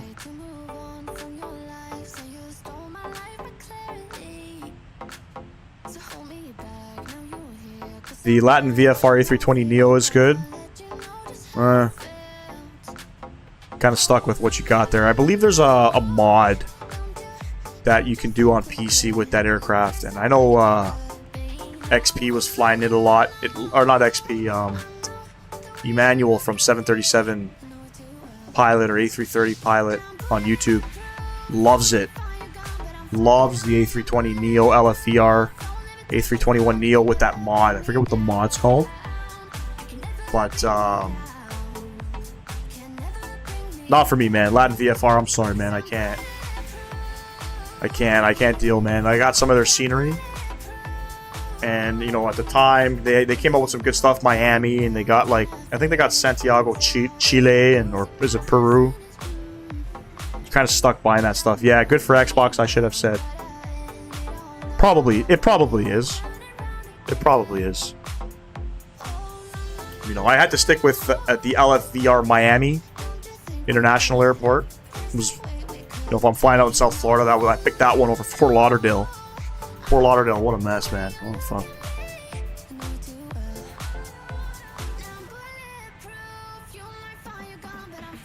Fort Lauderdale's coming out too, by the way. I believe, who's doing Fort Lauderdale? Is it Flightbeam? Can't wait. Is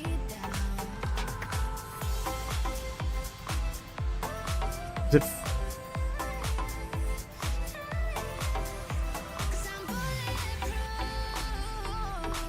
It's coming up. Vertical Sim announces Fort Lauderdale, Hollywood. I can't wait. Can't wait. Game changer. That's why I love the PMDG though, because it's the only hyper realistic plane we can get our hands on. Yeah, man. Hey, listen, man. We flew the fly-by-wire on PC for like 2 years. Fly-by-wire A320. It's all we ever flew. All the simmers, or we touched up on the CRJ. So I understand what it's like flying one aircraft for a while. Gets a little stale, but you just gotta make up some flights, man. Like, you know, pretend it's a Max 8. Do some, you know, Iceland Air Ops or something.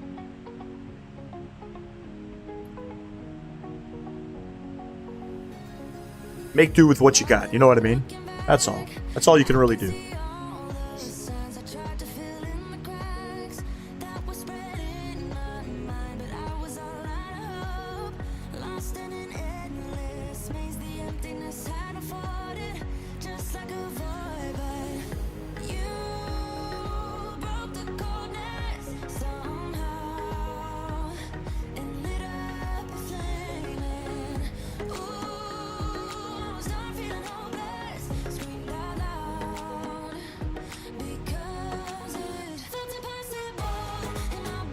Gonna go upstairs. I'm gonna grab a quick drink, maybe a quick Scooby snack.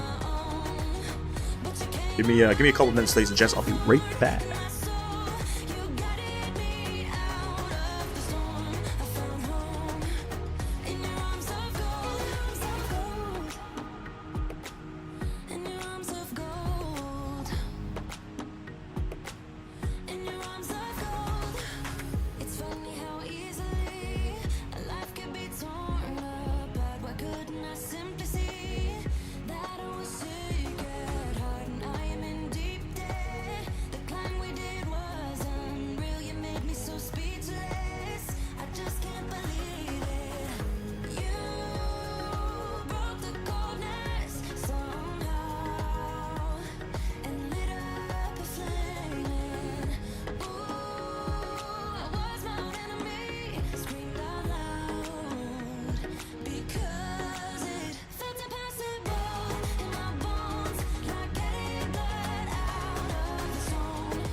Gotta check the Copa game right now. Canada's playing Argentina.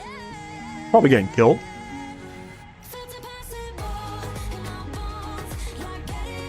But I want to see what's the score, because that's a big game for Canada. 2-0 Argentina. Expected that. Expected that.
Beautiful aircraft. I don't know what type of livery, like which version of this livery this one is.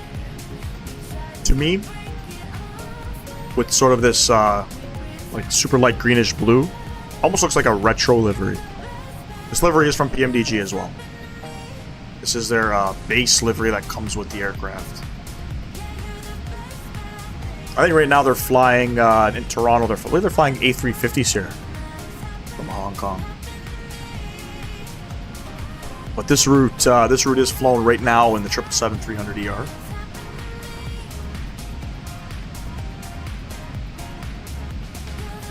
A lot of short routes in China. They use a lot of big heavies for a lot of domestic routes.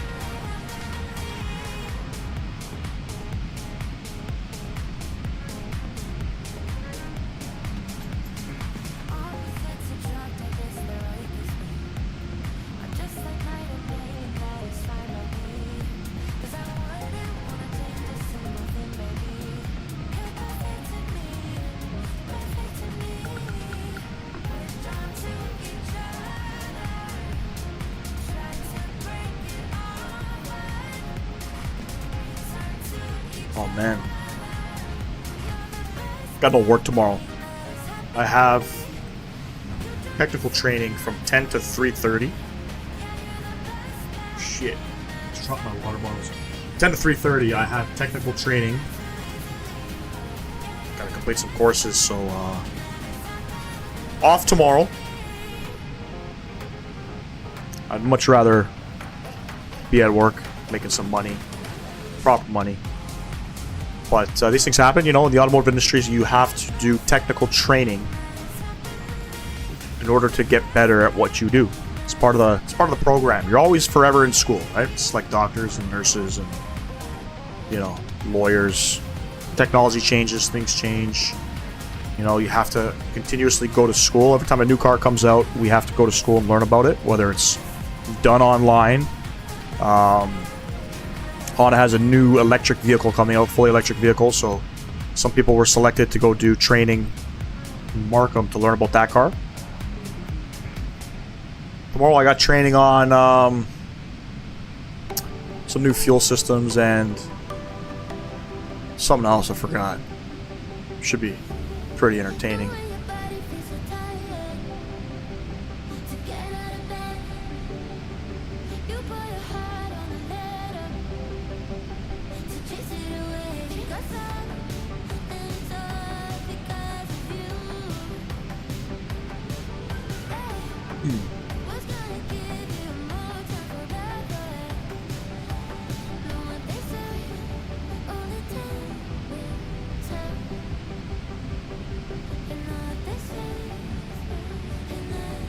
Gonna close the webcam out off for a little bit.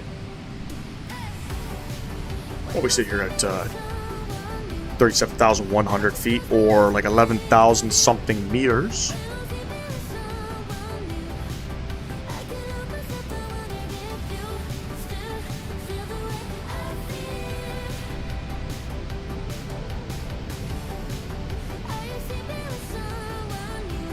Hope everybody's enjoying the stream.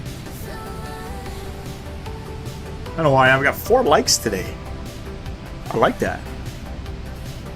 I like that. We will be back in the stream. Sorry, we'll be back streaming this coming Friday. We're aiming for about 8 p.m. Not sure of the route yet. I'm gonna decide in the coming days. I'll probably put something out Wednesday night or Thursday. Back in the 737. Been a little while. I haven't done a live stream yet in the 737, so that's why I kind of want to do it. Don't know where to. I hate the fact that this camera, like the drone camera, oscillates. But yeah, we're back in the 737. We're gonna be in Europe. We're gonna be exploring some stuff out there. Maybe have a look at Russia. I know I've been talking about it. I'm itching to fly out there. I have yet to fly to Russia in the simulator. I've flown everywhere else. I've been to Antarctica. I've been up, like, really up north in Europe, up near Svalbard. Is it Norway? I haven't flown into Russia yet. Beautiful scenery, beautiful Russian sceneries. Considering it.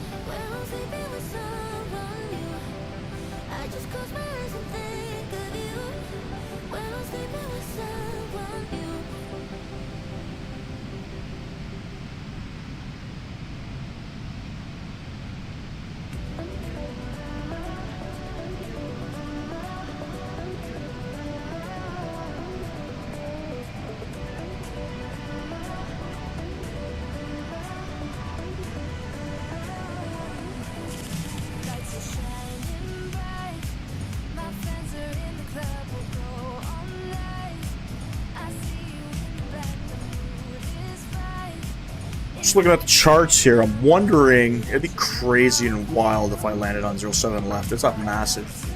It's a long way to taxi. Maybe we'll go center, 07 center. I think that would be ideal.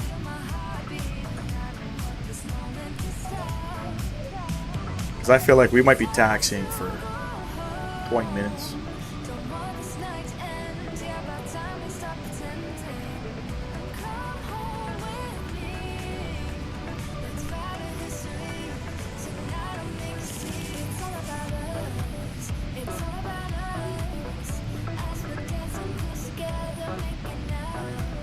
Funny part is there are no charts for 07 Center. I don't think aircraft, they probably just depart on it, no?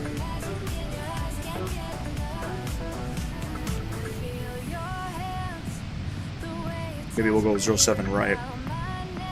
Much closer taxi. We gotta go to passenger terminal. Looks like, I don't know, east side of the airport. We'll see.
Attention, they all want some. I'm like fire, hot as the sun. The dance floor is burning, call 911. Hands on my body, I'm loving the heat, but it won't come easy. Nothing's for free. If you want me, then prove it, baby. Okay, perfect. Top of the descent marker is up. We got 39 minutes ish. Does that make sense? No. 35 minutes, I believe. 35 minutes till top of descent. Top of drop. Go ahead and put out a wing view here. Take a little break away from the lights here. Just say goodnight to the kids. We'll be back momentarily. Enjoy the rest of the stream, ladies and gents.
just a bad girl, but if you treat me right, I will be the best girl in this whole world. No, I'm not gonna bite.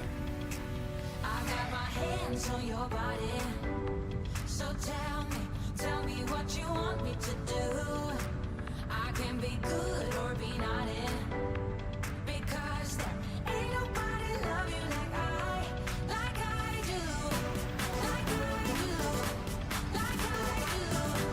like I do, like I do,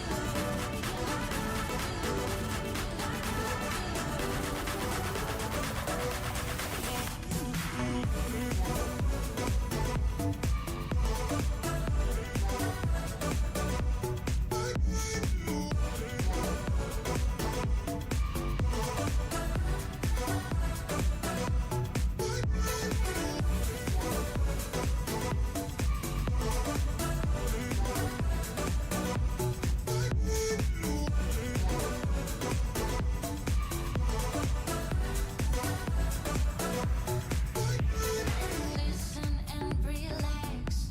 From here on, you don't have to say a word. So just let go and don't hold back. I've got you, welcome you into my world. I know that some might say that I am just a bad girl, but if you treat me right, I will be the best girl in this whole world. No, I'm not gonna bite. I got my hands on your body, so tell me what you want me to do. I can be good or be naughty, because there ain't nobody love you like I do, like I do, like I do, like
I've been through heartaches, I've been to heaven. I've done my best and my worst, learned my lessons.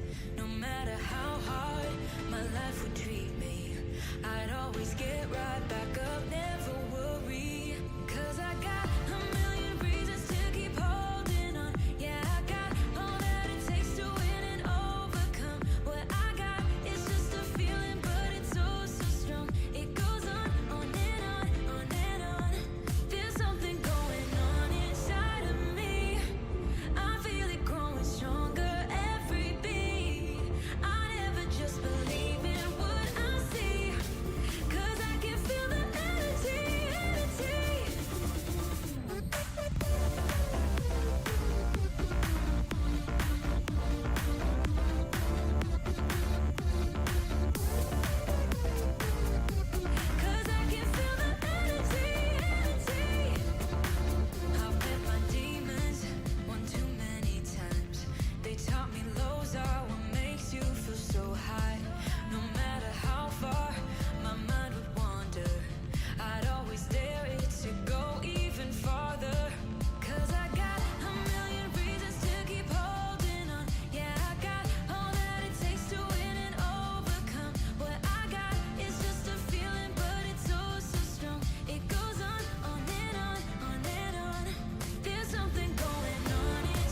It doesn't feel right.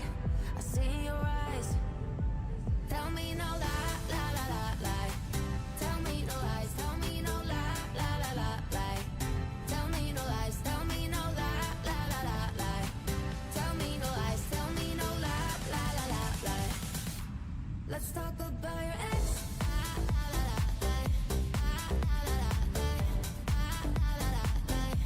Let's talk about your ex.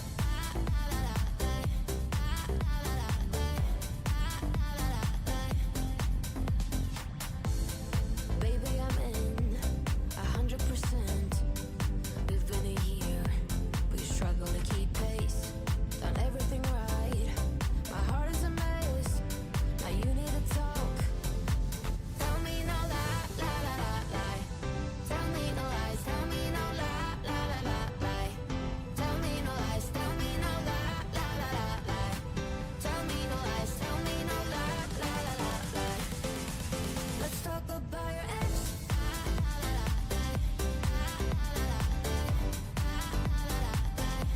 Let's talk about your ex.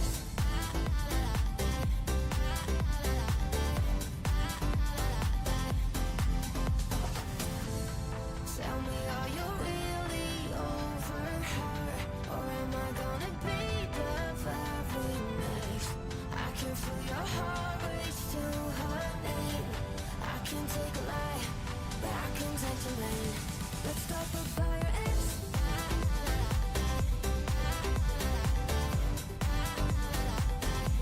Let's talk about your ex.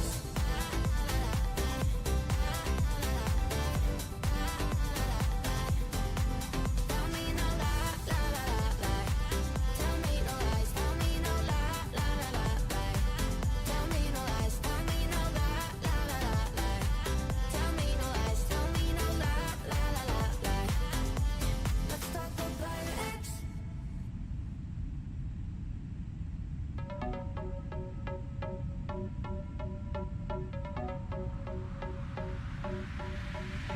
I don't wanna waste a minute. Don't know when the plans swing it. If you got a glass, fill it. Cause I need it now. Money is in it. I don't wanna think about it. So if you know the song, sing it. Cause I need it now. Take me to a place where the music's loud. I don't wanna think right now. Flashing lights running through the crowd. I don't ever wanna stop. So let's get out. Let's get out. I got money in my pocket and I'm about to f***ing drop it with you now. With you now. Tear the roof off every building. I know I'll be spending millions with you. Just tell me what you wanna do. So let's get out. Let's get out. I got money in my pocket and I'm about to spend it all.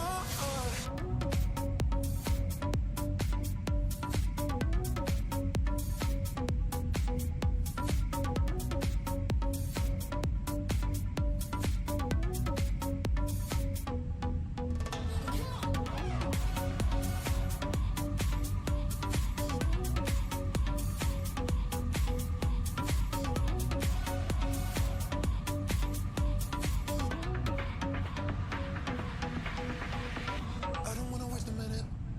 Don't know many plans, swing it. If you got a glass, fill it. Cause I need it now. Money is in it. I don't wanna think about it. So if you know the song, sing it. Cause I need it now. Take me to a place where the music's loud. I don't wanna think right now. Flashing lights running through the crowd. I don't ever wanna stop. I'm back. I'm back. See how we're doing on our flight here. I got money in my pocket and I'm about to f***ing drop it with you now. With you now. Should be close to top of descent, right? Another 132 miles. We got, looks like 15, 16 minutes. About 50 miles. We'll go ahead and prepare ourselves for the arrival. I still don't know what runway. So I had mentioned 07 center. 07 center is not even a runway anymore at the airport. So we're probably going to go 07 right just because not trying to taxi all night back to the gates. The winds are 040 at 4 knots. So it probably makes sense. I guess I can go ahead and change the arrival here. We're on the Bay 3 Alpha. Let me just confirm that. Yep. And we'll do ILS 07 right.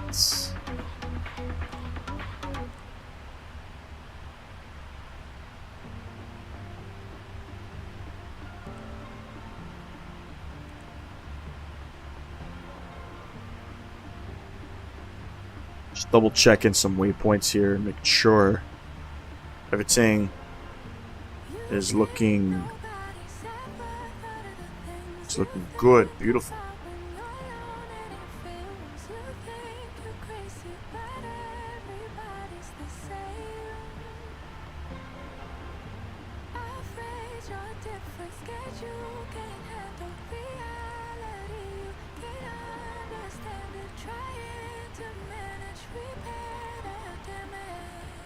Beautiful.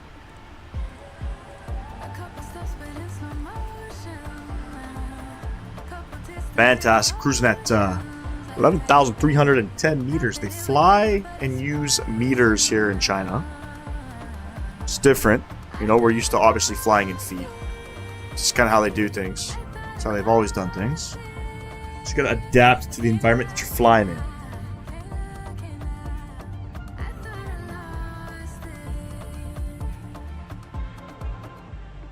And what's pretty cool about this flight is this flight flies along the coast of China. They don't fly across China. They fly around the coast of it. It's pretty cool.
Alright, ladies and gents, we're going to open up Navigraph here, have a look at, I guess, our arrival into Hong Kong. So we are on the, I don't know if it's Abbey or a Bay.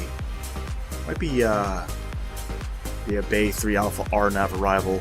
We are changing runways. We're expecting the ILS 07 right approach, only because I want to just save some time on taxiing. Otherwise, it's probably be like a 25-minute taxi, but yeah, if we open up the arrival here, very straightforward, you know. As we're coming from the south, going to head westerly towards Hong Kong. We've got some speed and altitude restraints here.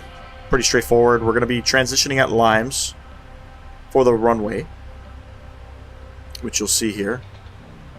And it'll be a nice, pretty straightforward arrival into Hong Kong. Great visuals for sure. Weather information. By the way, everything's here in China's flown in meters. So I don't know if it applies to Hong Kong, which I'm not really seeing that. I'm not seeing it applying to Hong Kong like I'm seeing here on these charts. These are all in meters with our flight conversion. So it might just only be for China, not for Hong Kong. We'll set up the aircraft here. We gotta be, it looks like it's 1,600 feet at Victor Hotel 721. We've got a minimums here of 227. And the winds are 050 at 5 knots, visibility 10,000 meters or greater, few clouds 2,000. It's 32 degrees, altimeter 1010 and 227 on the barrel.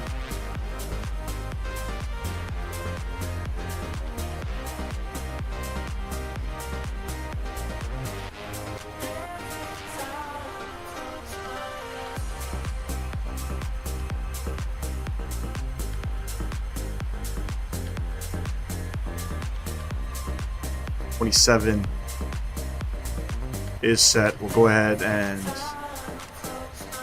we're going to set our altitude here. I want to get down to about, what do I got to be at? So at Musil, you got to be at 280, flight level 130. Flight level 130, we got to be at Musil. Beautiful. 39 miles. Looks like we'll be there 2 minutes faster than we would. We got a nice tailwind happening right now. Can't complain about a nice tailwind. We're going to do a flaps 30 landing, so 140 plus 5. Get rid of the meters thing there. They're clearly not using it in Hong Kong. I could be wrong. You guys can let me know down in the chat. But it doesn't look like the charts are being shown in meters.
Gonna go ahead, kill the music.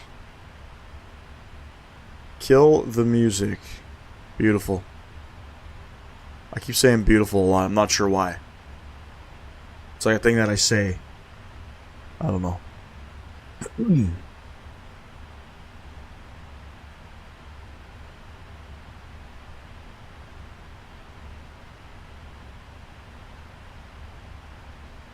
Didn't set the chrono, whatever you want to call it. Got a bad habit of doing that.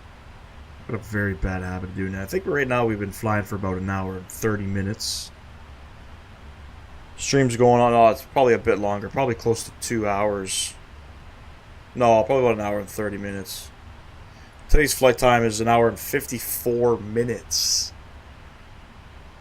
Problem is, I don't know how much we've flown because clearly I didn't hit the freaking thing.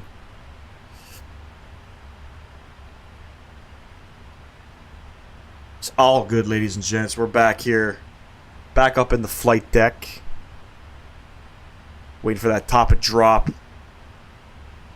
Gonna descend down about 13,000 feet. That's where we gotta be. We gotta be at 13,000 feet by Musil. That is the plan. I'm gonna create some fixes here. So runway 07 right. We'll plug that in there, and then we'll do distances of 5 nautical miles. I love doing this. It's a nice little thing here where you can sort of determine when you're 10 miles out, 5 miles out. If you like to get yourself, if you're super organized when flying aircraft, you can get yourself organized with, you know, setting up speeds and flaps at a certain distance from the airport. So that's just how I like to do things. Makes things very simple. I kind of learned that from 737 NG driver. Now he's an A330 NG driver, whatever the hell he is. I learned it from him. He keeps things very organized, so just makes sense. Should be coming up top of drop any moment now. I think it's like 5 miles. 6 nautical miles. And ladies and gents, if you're enjoying the live stream today, greatly appreciate y'all coming out, spending some time with me.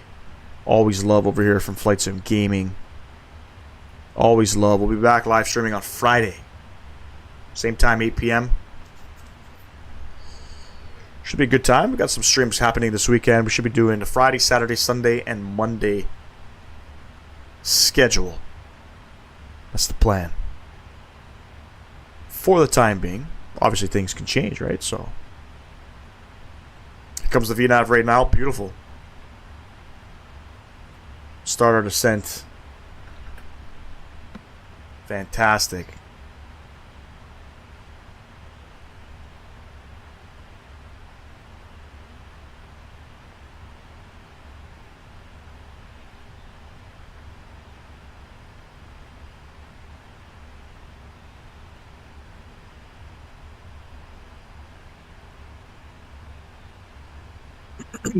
Top of drop, ladies and gents. Going down to 13,000 feet. I think I've said that a few times.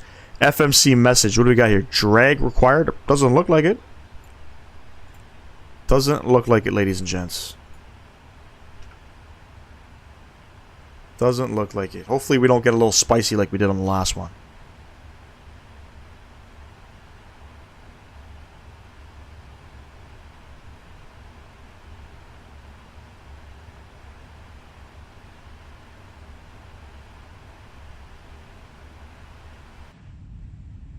It's the coast of China, Hong Kong.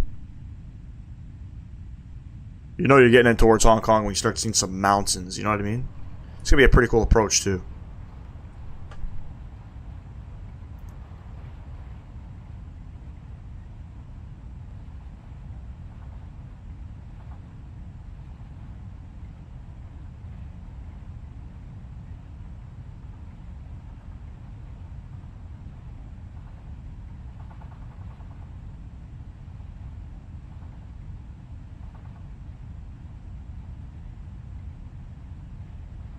Sorry about that.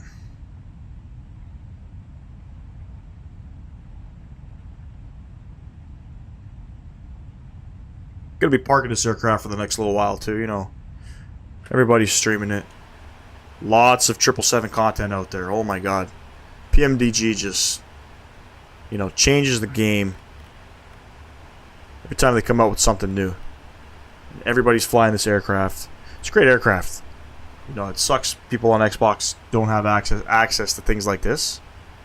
As one of our fellow,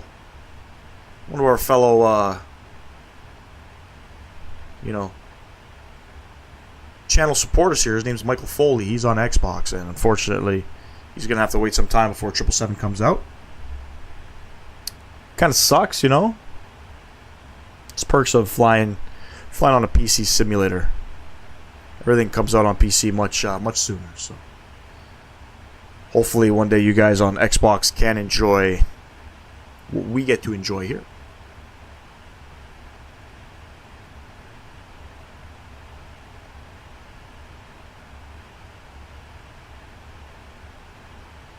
Now, just to prepare myself here from Musil, gotta be at 280, flight level 130. We'll drop down to 1,600 feet.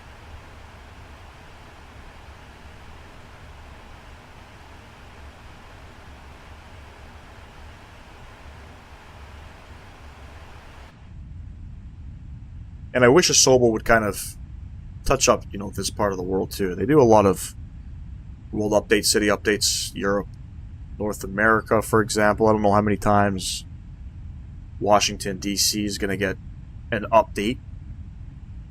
You know, this part of the world needs some fine-tuning. Hopefully MSFS 2024 does the job, you know what I mean? I hope they continue to update the world update here as well. Tons of, you know, countries and continents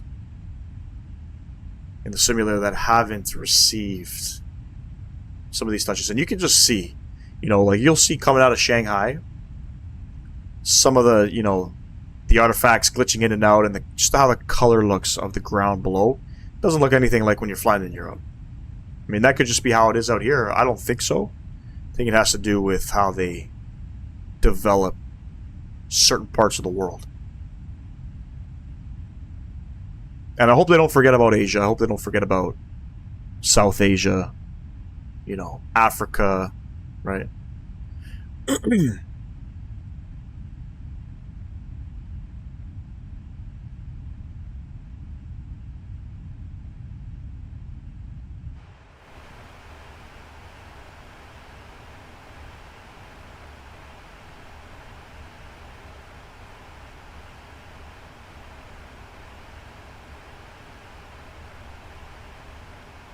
$1,600 feet. I'm just gonna go ahead and plug that in.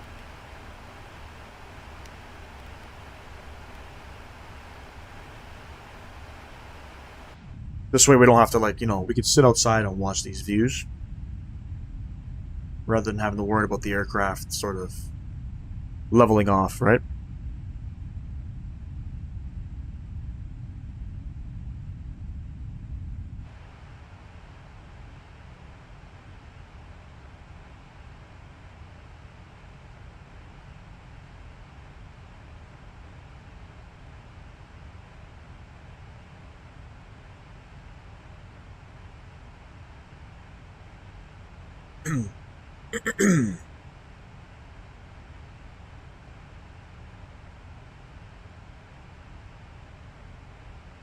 Always adjusting this headset.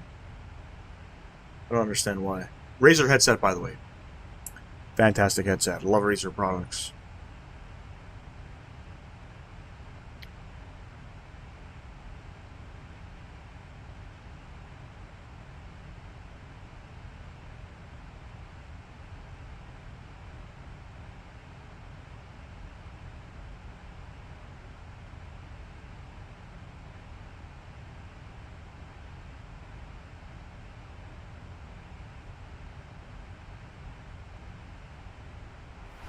Those glitching artifacts on the turbine, by the way, on the engine there, that is from the frame gen mod.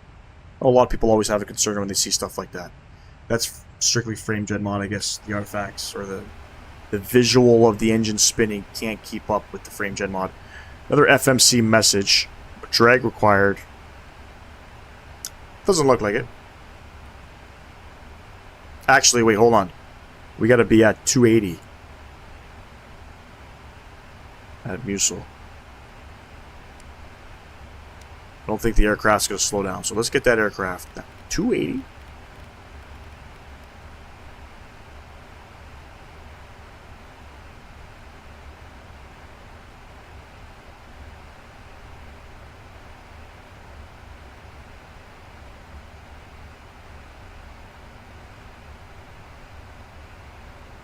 Going off about 600 feet above the VNAV right now. Once we get slowed down, the aircraft will dip like it's doing.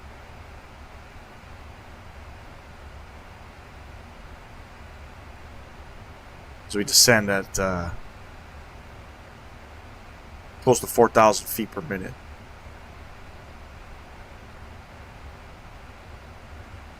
(4,200 feet per minute). You know what they say? Pull up the spoilers to make it go down. Pull up the flaps to make it slow down. Isn't that a thing? I read that somewhere.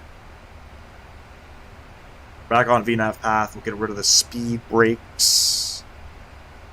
Aircraft is starting to speed up here as we blew through the VNAV path.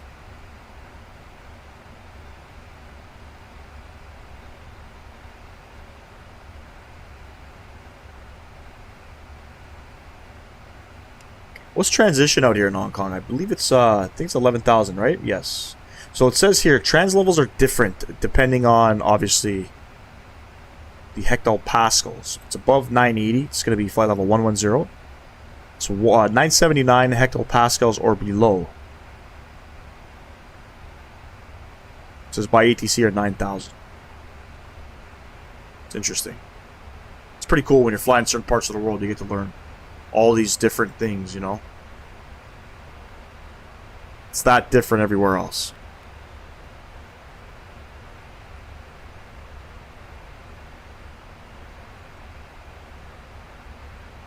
So we're at Musil. We're leveling off at 13,000 feet. There is an altitude restraint. That's why the aircraft's not descending. I don't even really know why they have an altitude restraint, because we're out in the middle of the ocean. We don't have to worry about mountains and stuff. There we go. Start descending again. Back on, looks like VNAV speed.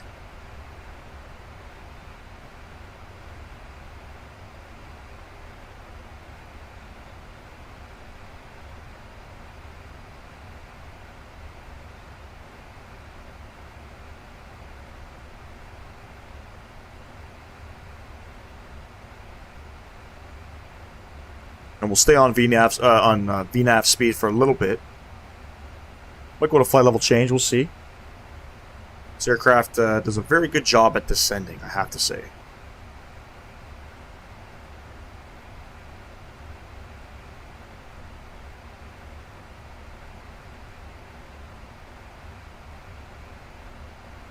So we're getting way below the VNAV profile right now, so I might shallow out my descent.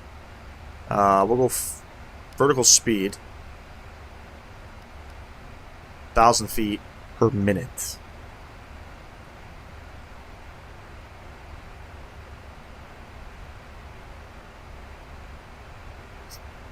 We'll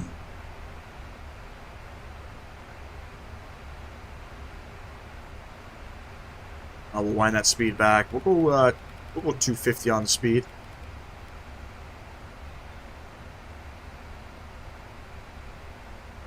Coming up on 11,000 feet.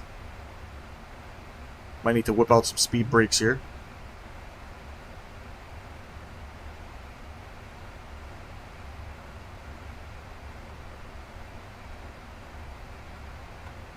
Just to get that aircraft, you know, to meet that speed restraint, we'll do that. Not a probs. 11,000 feet, we passed our trans out. Let's go ahead. I think it's QNH of 1010.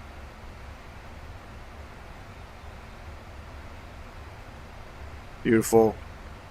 Speed brake stowed. We'll come up top here. Let's get our landing lights on. Don't need no logo or wing lights right now. Actually, we'll put our wing lights on. Don't need logo. Beautiful.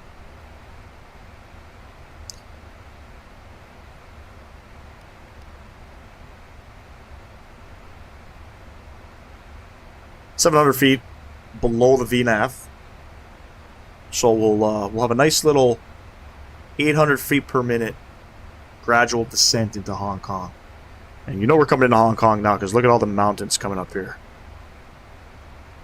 You see why, you know, how the artifacts are not really like coming in properly. I don't know if that has to do with just this part of the world not being properly optimized for the simulator like some other parts.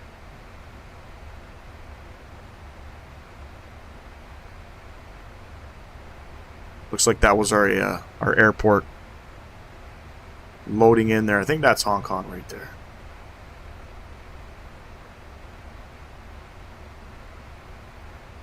Thank you, Michael Foley. Appreciate you. Nice gradual descent into Hong Kong.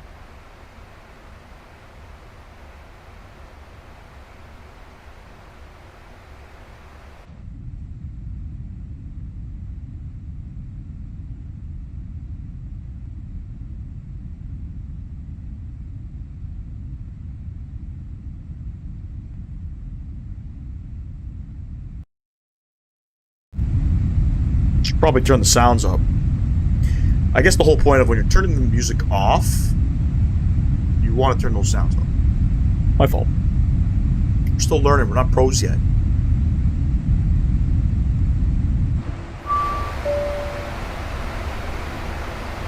Lassie, welcome to the stream. Hey, how are you liking the 777?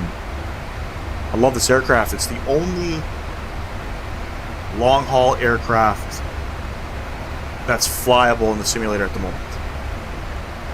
I love this thing. This thing, it's a game changer. My first ever, is it Lassie or Lass?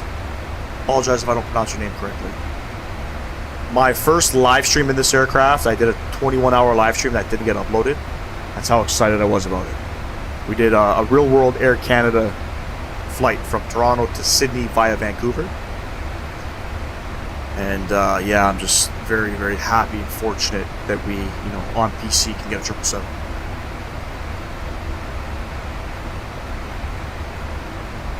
A proper long hauler, I must say. Proper long hauler.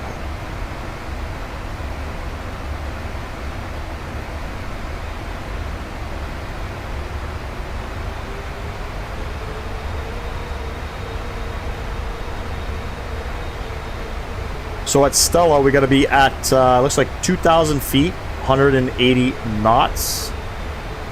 It's actually Lhasa. Am I saying it properly? Lhasa? Appreciate you correcting me on that. Terrible with names. Terrible with names. I used to fly the 787 like crazy. Which one? Like the Asobo one or like the updated one? Because I never got. I did fly the 787. I was using the Curl mod for a little bit. I'm about to do an Air Canada long haul. Aviation released the Air Canada liveries for which aircraft? Get the speed down 210 knots. I got it. So Lhasa, thank you very much, man.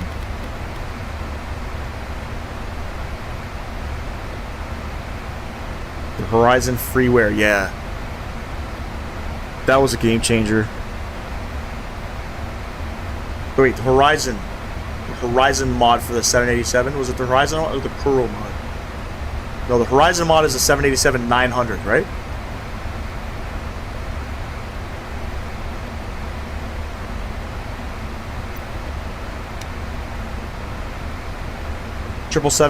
Aviation. I don't even know what that is. Let me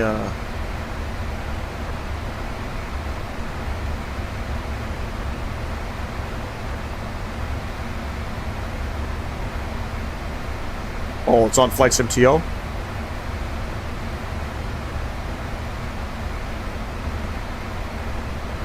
Yeah, the Curl was the 800.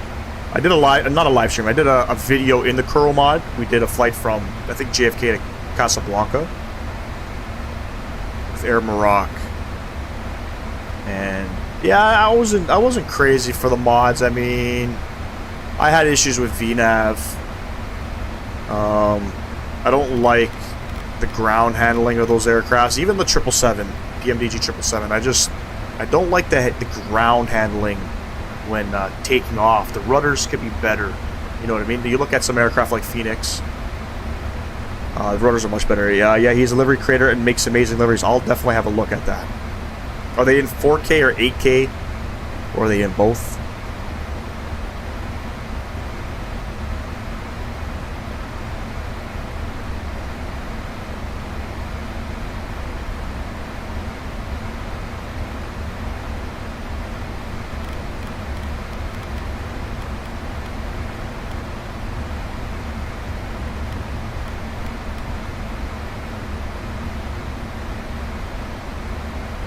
Looks like we're going to be above 3,000 at line, so we'll just make sure that we meet the proper altitude restraints here, ladies and gents. Where are you flying with the Air Canada? The Air Canada flight there. Air Canada does have some 787s. I believe they just purchased. Did they just agree to purchase a bunch of 787-10s? Yeah, you can post a link. I don't mind at all, man. This is a very chill channel. I don't care. You know, I just don't want other YouTubers posting, like, trying to, like, market their own channel, but you can post any link you want. We're free to do that.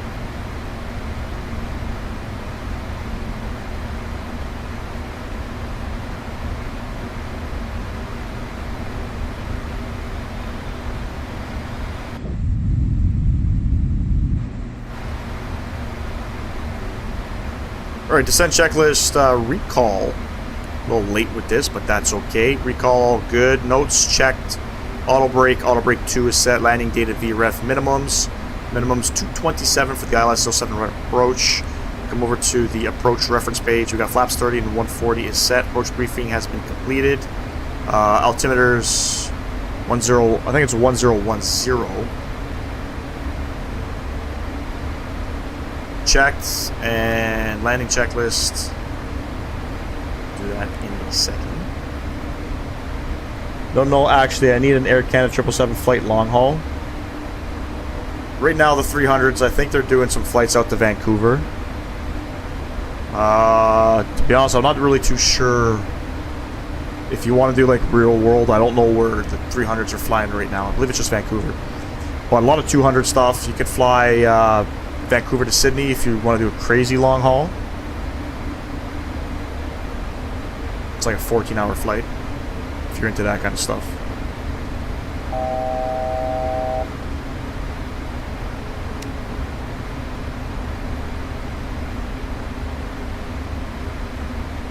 Maybe cross over to Europe. I think Toronto to London is one where they do the 200. I believe maybe Montreal to I think they go to Amsterdam. Plenty of options. A lot of 777s for Air Canada. And I think they're replacing them. I think they're replacing them with the 787s, right? The Dash 10s. 787X, whatever you call it.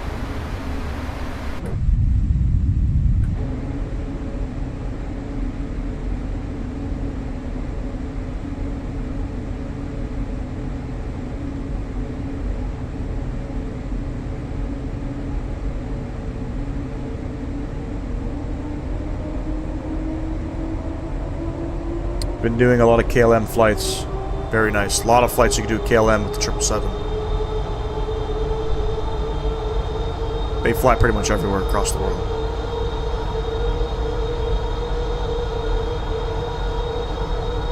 And we're leveled off at 3,000 feet. And we'll stay there. We have to go, so Limes, it's going to be minimum 3,000. But at Stella, we got to be at 2,000. 180 on the speed.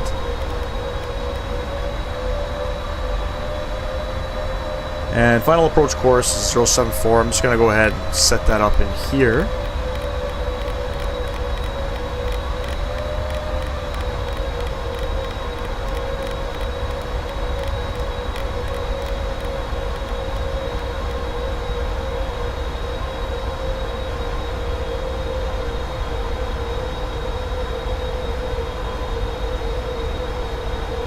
Because it's Stella, we got to be at 180 knots.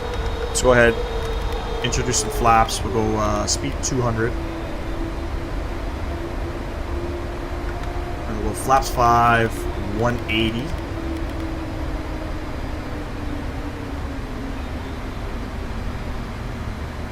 Vertical speed, we're going down to 2,000.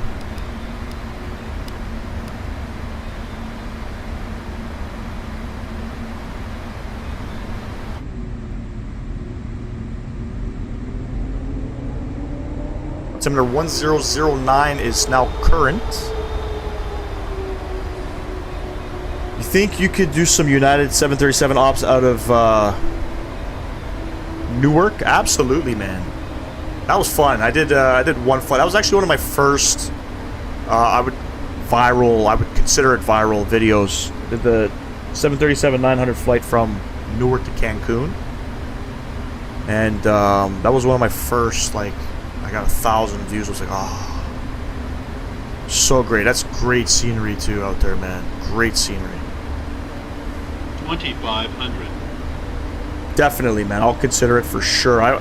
Maybe we'll fly into it. I'll be honest with you, man. Flying out of Newark, when you're going off of that, I don't know which direction. I think you're flying south. I forget the runway heading, but it's like at 50 feet or whatever. You gotta make a left turn and then kind of make like another right turn. It's a crazy departure. It always kind of f's me up in the 737. Cancun, yeah. So what was weird about that was, I don't know, it was like very like, how do I say it? It wasn't like the visibility wasn't that great. I went around, and then something happened to the recording, and then like I kind of caught myself again on, you know, coming back around. But first time landing in Cancun, so it was kind of all over the place there. Going down to 1,700 feet.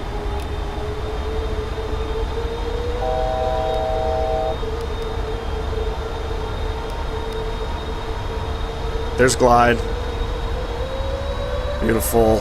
Just gonna go ahead and we'll arm Yoke. God, the click spot sometimes really F me up. Go ahead and arm those speed brakes.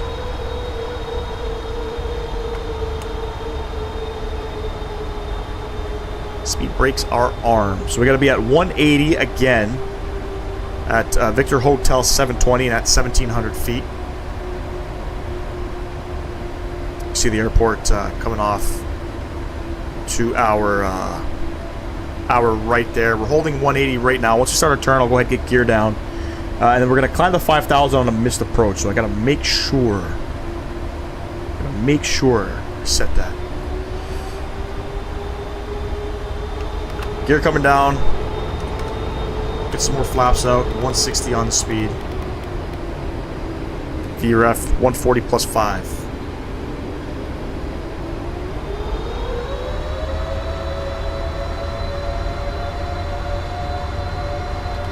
Go flaps 20.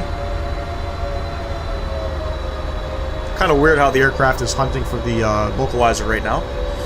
I live super close to Newark, so I love driving by it all the time. I've always wondered why they do that sharp turn on 22 right. That's it. I don't know where I can even find the answer to that. It's crazy, right? Is there like any obstacles in the way or anything like that?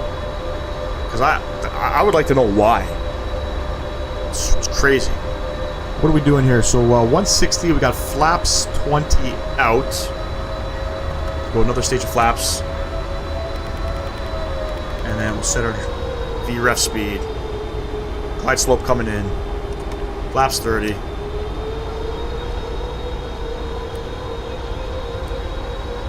We're all lit up. Waiting for glide. Oh, I didn't arm it. Perfect timing. Oh, shit. I armed just Yoke. But we're good. We're safe. Gear down 3 green. Flaps 30 indicated. Auto brake set. Speed brakes are armed. I don't think so. I'm assuming it might be a sound thing with a super small area. Possibly.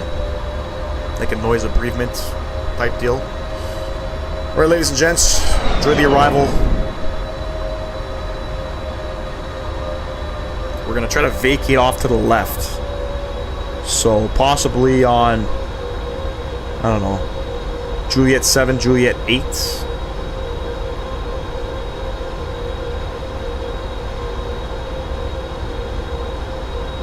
Right now we got a bit of a tailwind, which is kind of odd. 1,000. 1,000 checked. Let's go ahead. Auto brake. Sorry, autopilot. Coming off my aircraft. The winds are going to do some weird things again, like they did in Shanghai. But we're landing with a. Now it's kind of turning around. Okay. Now we got no wind.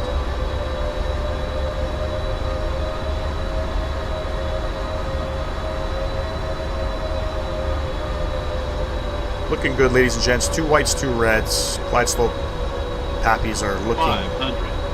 fantastic.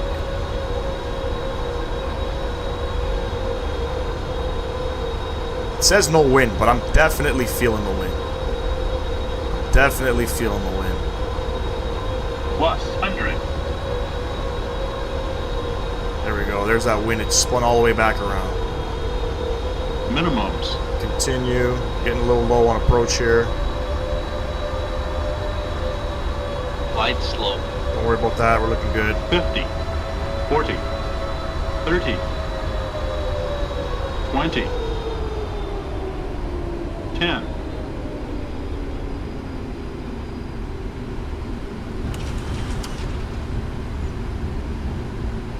Battle reverse coming out, ladies and gents. Minus 213. Oh, the winds, man.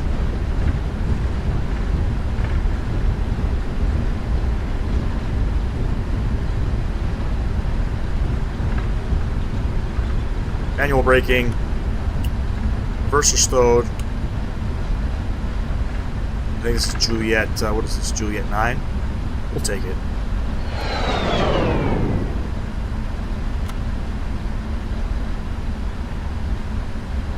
Welcome down to Hong Kong, ladies and gents. Not the cleanest. Not the cleanest, in my opinion.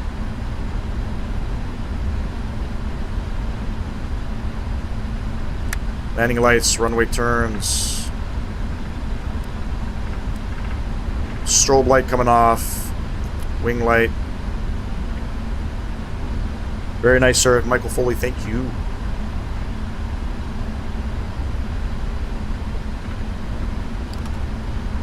Clean up the flaps, speed brakes. And I believe we're coming over here. So...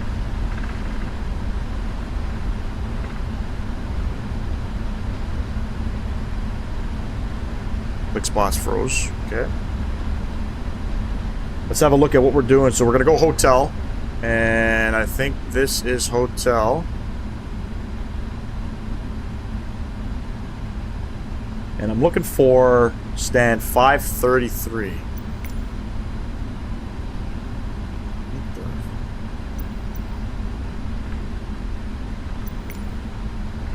Problem is I don't know what gate that's going to be.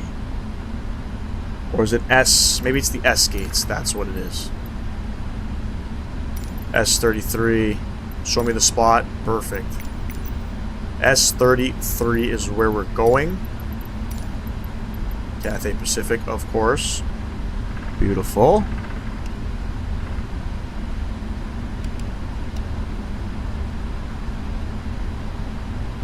Let's focus on what I'm doing here.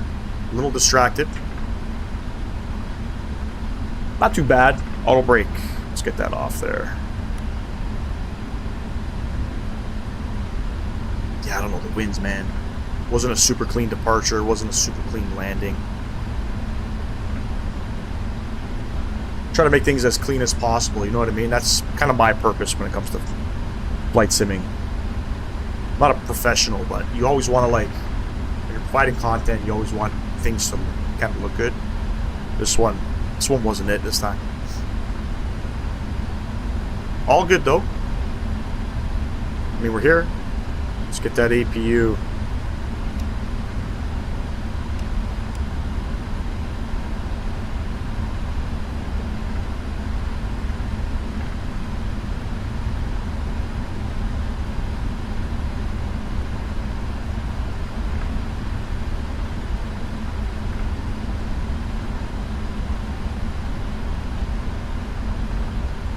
We're looking for S or Sierra 30. What did I say? Sierra 33?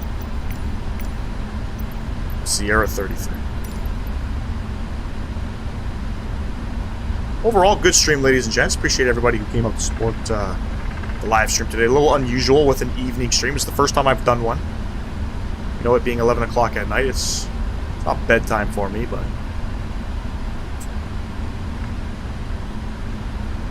It's a little late in the evening here. We're looking for Sierra 33. Looks like we're right here.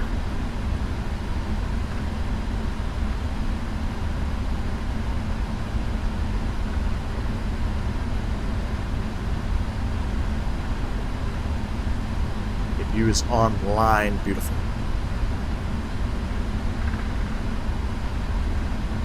Now this is where the real-world aircraft, if I'm not mistaken, last deboarded from. Fortunately in Shanghai, I had no idea where the aircraft boarded from. Didn't show on flight radar. Are you from the US? I'm from Canada. I'm from Toronto. And born and raised. I live in the greater Toronto area.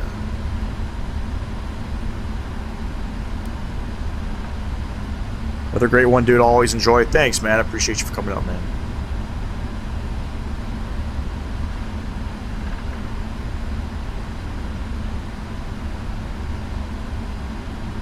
I think I effed up this parking job. Not quite. Not yet.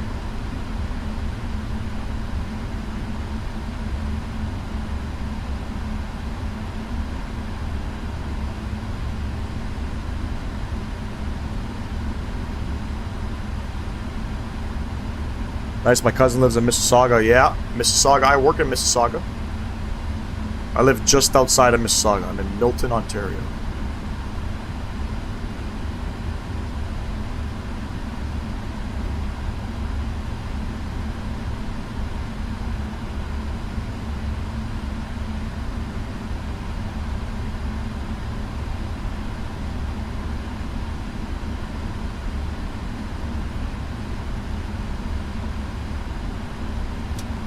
Go ahead and call it there, ladies and gents. Fuel cutoffs.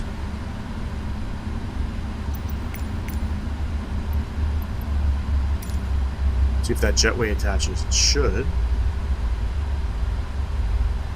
This gate has a default jetway.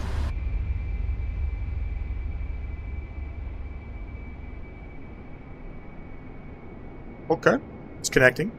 It's been a long time since I've flown to Hong Kong. I think I've done it once. So I'm not really sure if certain things work. Seatbelt lights will come off. Beautiful. APU is on. Window heat's coming off. And then let's go ahead. We'll disarm entry 2 left. We'll open that up. We'll open up all the cargo doors. Come back up to GSX. Request deboarding. And there we have it. Not a bad looking airport as well. You know, WF Scenery Studio, I believe. We do a phenomenal job. But anyways, there we have it, ladies and gents. Short little flight on out from Shanghai down to Hong Kong, about 2 hours time. Not gonna normally stream on a Tuesday. This flight was supposed to happen last night, but I just wasn't able to come online. So we're gonna be doing the schedule like I was saying. If you're just joining the video, the live stream now, the channel now, Friday, Saturday, Sunday, Monday is the plan. So next live stream will be Friday evening around 8 p.m. I don't have a route lined up yet, but we are going to be in the 737, and I believe it's going to be in Europe. So stay tuned for that. And I appreciate everybody who came out today. Lasso Michael. Who else did I have in the chat today? I believe we had Arco. My sister Sabrina. Thank you very much for coming out today. Appreciate y'all. Hope to see y'all in the next live stream. But I'm off to bed. Catch y'all on the next live stream. Enjoy the rest of your evening, ladies and gents. Peace.